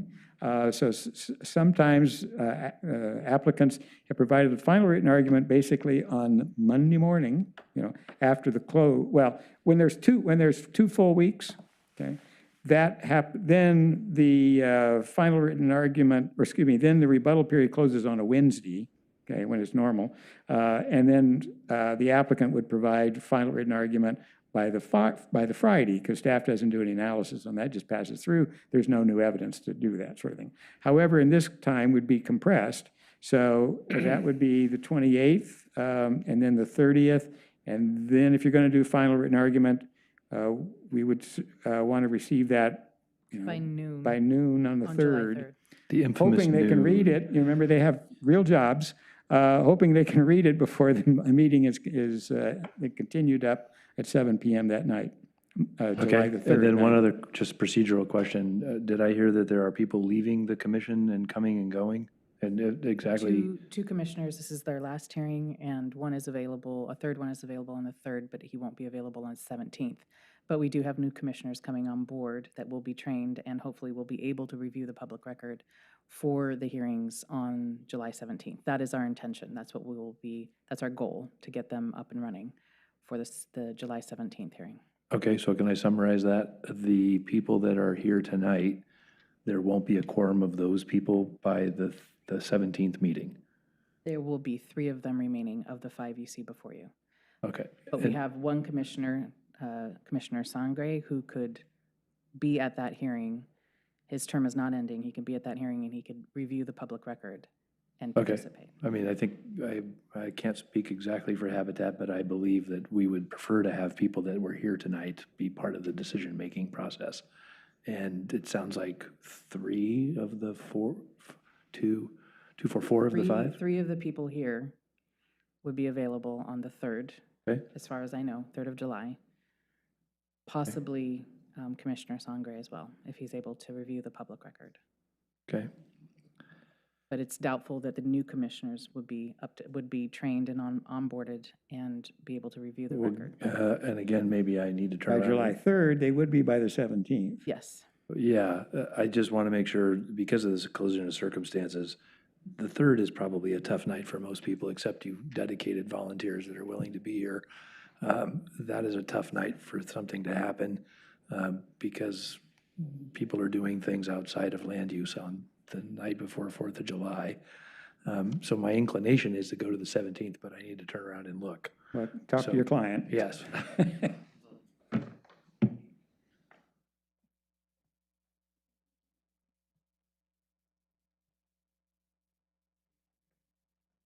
You could vote to extend your tenure.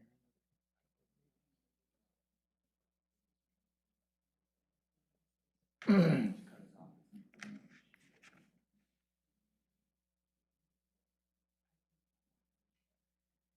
think well, that's right, because your term doesn't expire.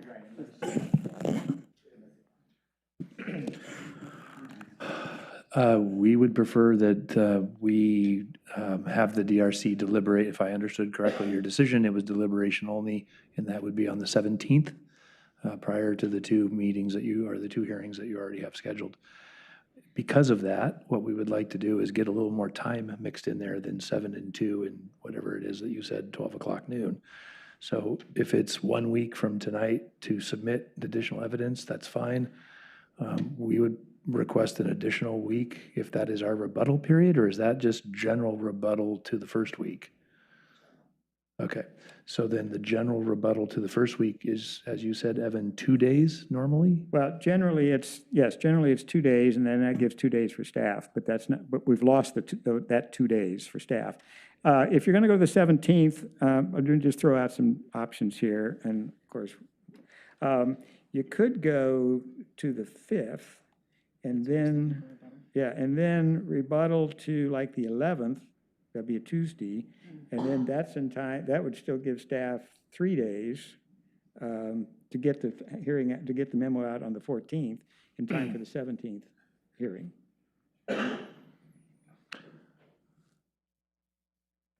And when I say staff, that's Ellen. Okay, so what is it? Ellen is she has another hearing on the 17th, but oh, good. She's a trooper. Okay. So if the applicant was so willing, to go to the 17th, then the commission could go to, what did I say, the 5th, which would be 2 weeks to submit written testimony. Then rebuttal written testimony would be the 11th, Tuesday the 11th. That would also give you then 3 days to do any final written argument if you wanted to get that in before the meeting on the 17th.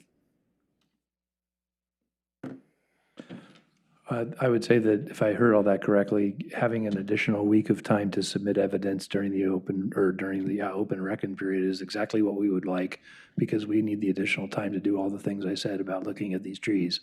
So if I heard you correctly, 7/5 as the deadline to submit new final evidence, so to speak, or new evidence.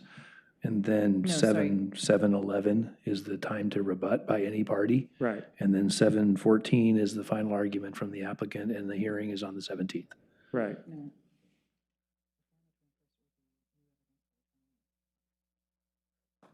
Well, if we give them to the July 5. You want to give 2 weeks Yeah, for new evidence? that's what he's talking about. An additional week beyond the 7 days. So that's 2 weeks to the 5th. Okay. So that's twice the amount of time for the new Correct. evidence, twice the amount of time for the rebuttal. Still gives you 3 days for submitting final written argument. Well, there's benefits for extending it to the 17th. Darn the legislature. What is the extended period that the applicant has now agreed to for the 120 days based upon all that? Well, it would be, so normally we'd go on the 3rd, it would roll it 2 weeks. I'm sorry, Evan. Okay. Well, it would be the 12th, 13th, and 14th. She needs to get out on the 14th. More than usual. What do you want? I do have a question on our procedure, and I should know Yes, this, Mr. but I Chair. don't. Are we allowing commissioners to participate remotely, like via Zoom? I recognize we've had technical problems tonight. Not for deliberations. We I could do it see. if it's like adoption of findings or minutes only, but not when there's a public hearing, unfortunately. I see, okay. Thank For, you. just for my own information, sorry to interrupt you, for deliberation? You said for public hearing, but for. Well, that's deliberation. and Oh, that's for considered part of the It's all public hearing. I think of the public hearing goes all the way through deliberation. Okay. Okay, Sorry, I meant the testimony part The is other finished. public hearings Okay, for thank that you. night. So, do we need a motion on that schedule? Oh, yes. And before you make the motion, I want to explain to everybody in the audience what I've said here and what the requirements are. Anybody, whether they testified tonight or not, could submit new written argument by July the 5th. Close of business, July the 5th. Anyone could respond to those new issues in written material only by the 11th. And when I say respond, I mean that. What that means is don't respond to testimony and evidence tonight, okay? That we've done, okay? So the purpose of the written rebuttal period is to rebut new evidence and argument that has been submitted in writing before the 5th of July, time of 5th of July. Between tonight and the 5th of July. Because part of our job is to X out any material that tries to reopen tonight's testimony that's not covered in any written materials, okay? And let's see, so with those dates, that would be the motion then to continue. Well, you've already decided to continue for written, so it would be to set the dates of July 5 and July 11 and continue to the 17th. And it's up to the applicant if they want to submit a final written Right. argument on the 14th. Right. They can do it by the 14th, they can do it by the 13th, they could do it. I mean, And is it possible to post these dates somehow on our Development Review Commission We'll update the project website so that the webpage. public has some reference, somebody who's not here or watching can see we have these dates? We keep those updates on the project webpage. So the place where everyone has been going for exhibits and staff reports, there'll be a written update on the continued hearing and the dates for new testimony, rebuttal, final written argument. Maybe and the Chair? hearing date. Yes. I'd like to move that we accept the dates as outlined by Evan. And that they be posted on the website for the And maybe posted on the DRC. website, yes. I would second that motion.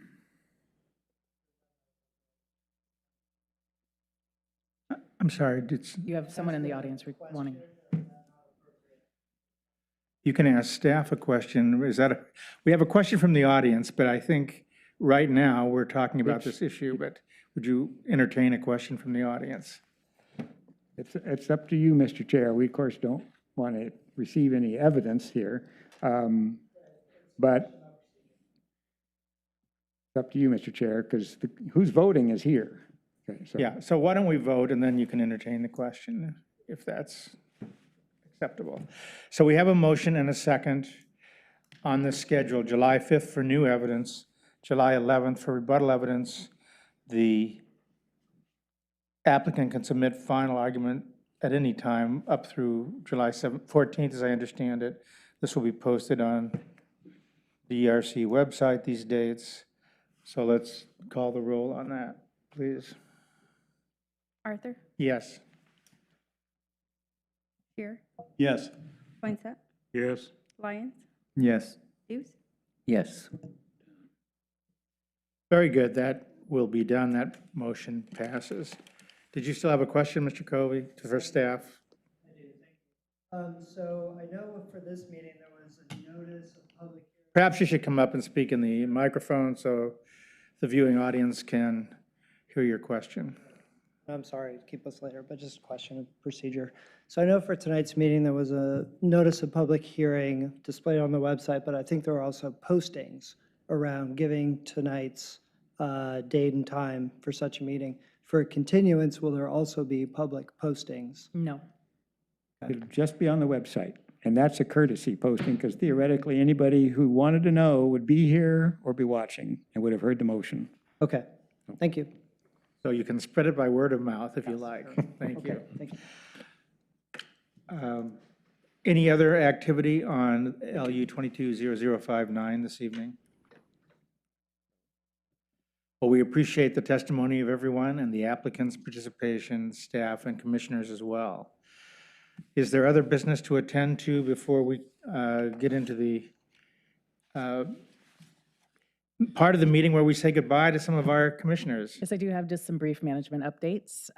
One is to just, and we've already kind of discussed it, to go over the fact that they're, well, now interestingly enough, we don't have the continued hearing for July 3rd. So the question, we just have adoption of the July or the June 21st minutes.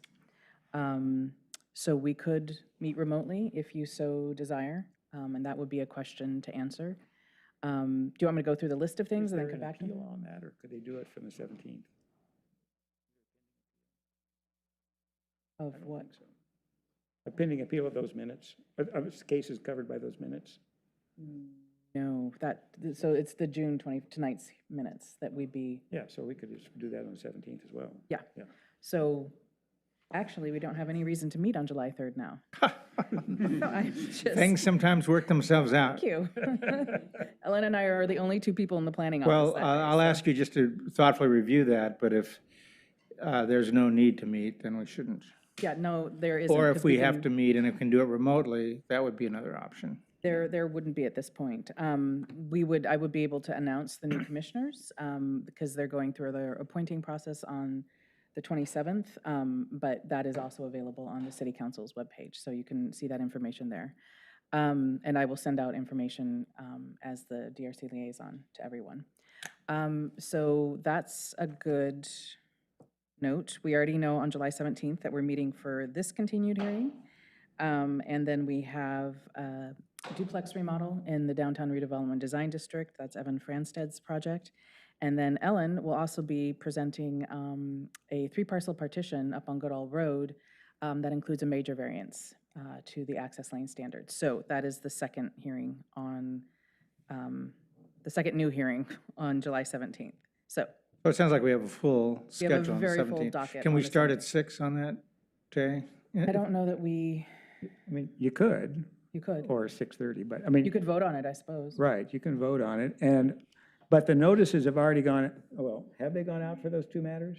That says 7 o'clock? Oh, yeah, sorry, the notices were already sent for both. Right, but, you know, if you wanted to meet early and do the deliberation on this one early, and then start the other two at 7, that would be fine. No, you're out of order. Meet early, meet often. Well, so we have some minutes to approve on the 17th, and we have the deliberations on 220059. So commissioners who are returning on July 17th, shall we meet at 6:30? All right. 6:30? Yeah, that's If the city attorney advises us that we can appropriately do that. Yes, you can do that. If you think 30 minutes would be good enough to do the deliberation, then that's great. If not, it just tails over a little bit, you know, Yeah. sort of thing, so. Yeah. 6 o'clock might leave people hanging, you know, we'll because we say can't 6. start the other two until 7. Okay, well, we'll start at 6:30 if there's support for that among the returning commissioners. That would be a motion, Mr. Chair. Since this is unusual, you do a motion on that one.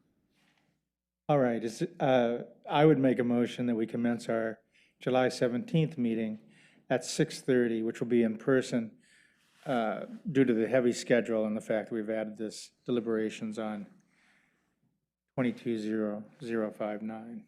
That's my motion. I'll second the motion. Okay. Any discussion? All in favor? Yes. Aye. Aye. Can we just do a voice vote, or do we need to take a roll call? You know, you can do a voice. Okay, all in favor of the motion, say aye, please. Aye. Any opposed? Any abstaining? Very good. We will commence at 6:30, and that whatever public notice needs to be made of that on the website in We'll relation make to sure that this. that's clear. Yeah. Very good. Any other scheduling business tonight? Well, I was going to do a quorum check for July 3rd. That is crossed out. I briefly mentioned the new commissioners. I'll give you more information on that as that information becomes available. So, So on no. the 17th, we should have a full panel of new commissioners. Yeah, and whether or not they're able to get up to speed for this particular hearing will be, it's unknown at that point, but yes. Well, I'm sure they'll be very enthusiastic and want to get right into it. And Dive right in. Having met them, I'm sure that's the case. Yeah. No, so the last item on the staff update or the management update is saying goodbye, well, tonight to Commissioner Scheer. And I guess since we're not We'll meeting ask on the Commissioner 3rd Lyons to be here on the 3rd. Yes, Yeah. and we have, the chair will have some comments. Before he does, I just wanted to say, I know I'm new to the DRC liaison position, but I've been working with the DRC for almost as long as I've been working for the city. And it's always an amazing and challenging experience. And this particular commission has been, my experience with it has been very, very positive. Lots of really good questions, good insights, and really great deliberations, which makes my job so much easier. So I just want to say I appreciate all the work that you do and the services that you have provided, continuing and departing commissioners. And I want to also speak for Jessica, who can't be here tonight. She's had a night meeting last night. She was here until 9 tonight, and then she has a night meeting tomorrow. But I wanted to pass on her appreciation and gratitude for Scheer and Lyons as well, and for Kirk Smith, who's not here tonight. So thank you. And please don't go after the chair speaks. We do have some presents and certificates to provide and some cupcakes to eat. So thank you. Well, I'll try to limit my comments to 30 minutes. But it is a period of transition, and we want to pause and take a moment to reflect on the service of our 3 departing commissioners. It does take dedication and commitment to serve on the DRC, And especially if you're doing it for multiple years or multiple terms, or even 1 year. And there's often voluminous reports to read and review, documents to analyze, public testimony to consider. As we've seen tonight and in the past, some public hearings can last for many hours. And we are sometimes called upon to make unpopular and difficult decisions. So actually, we have 3 commissioners, 2 of whom are with us tonight, whose terms are ceasing on the DRC. And all 3 have really shown a great deal of professionalism, attention to detail, and dedicated service. Kirk Smith, our vice chair, is not with us tonight in person. He's been on the DRC since 2015 and currently serves as vice chair. And he's always been willingly and cheerfully willing to jump in to lead the commission when needed.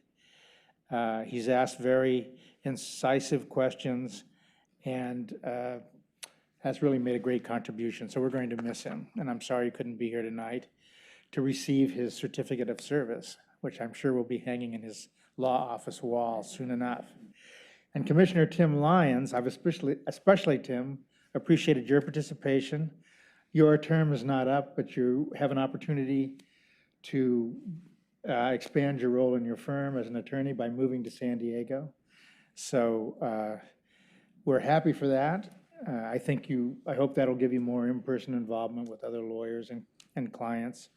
You have served for 1 year on the DRC, and particularly your background as a practicing lawyer and your familiarity with the Lake Oswego community have helped serve our DRC well.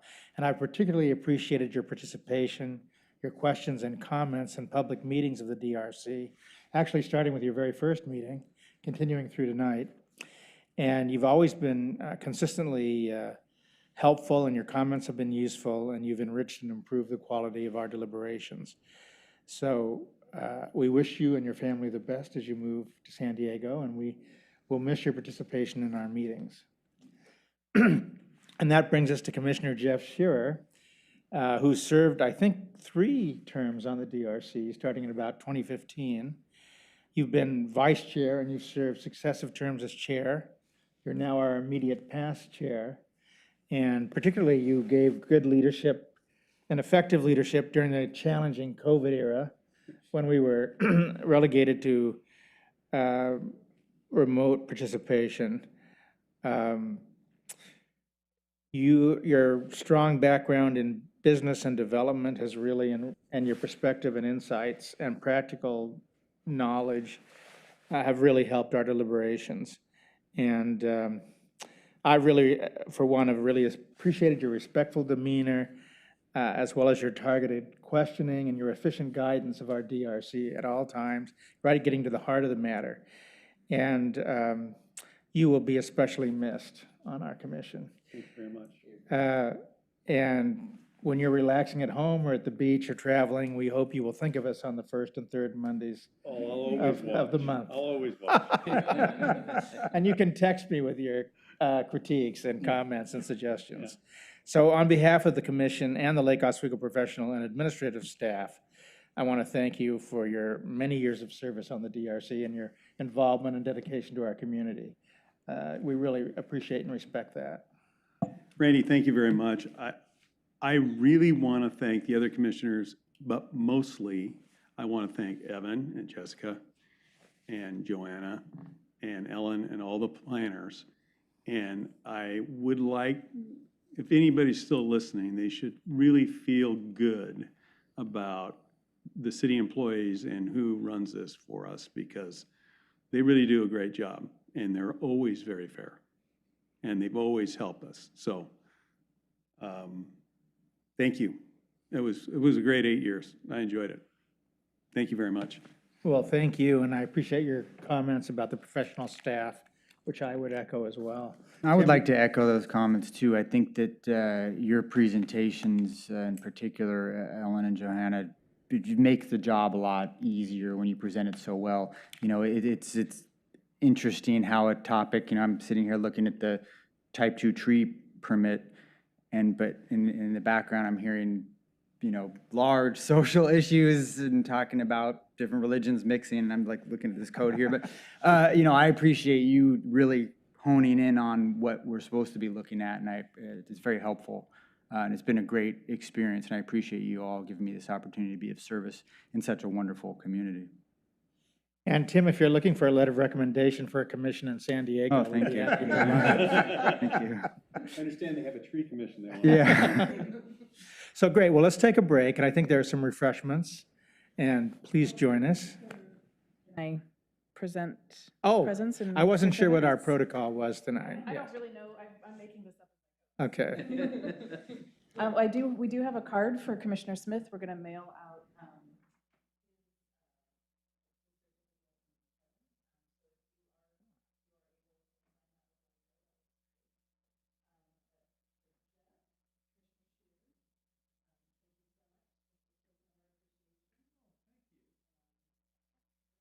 Oh, very nice.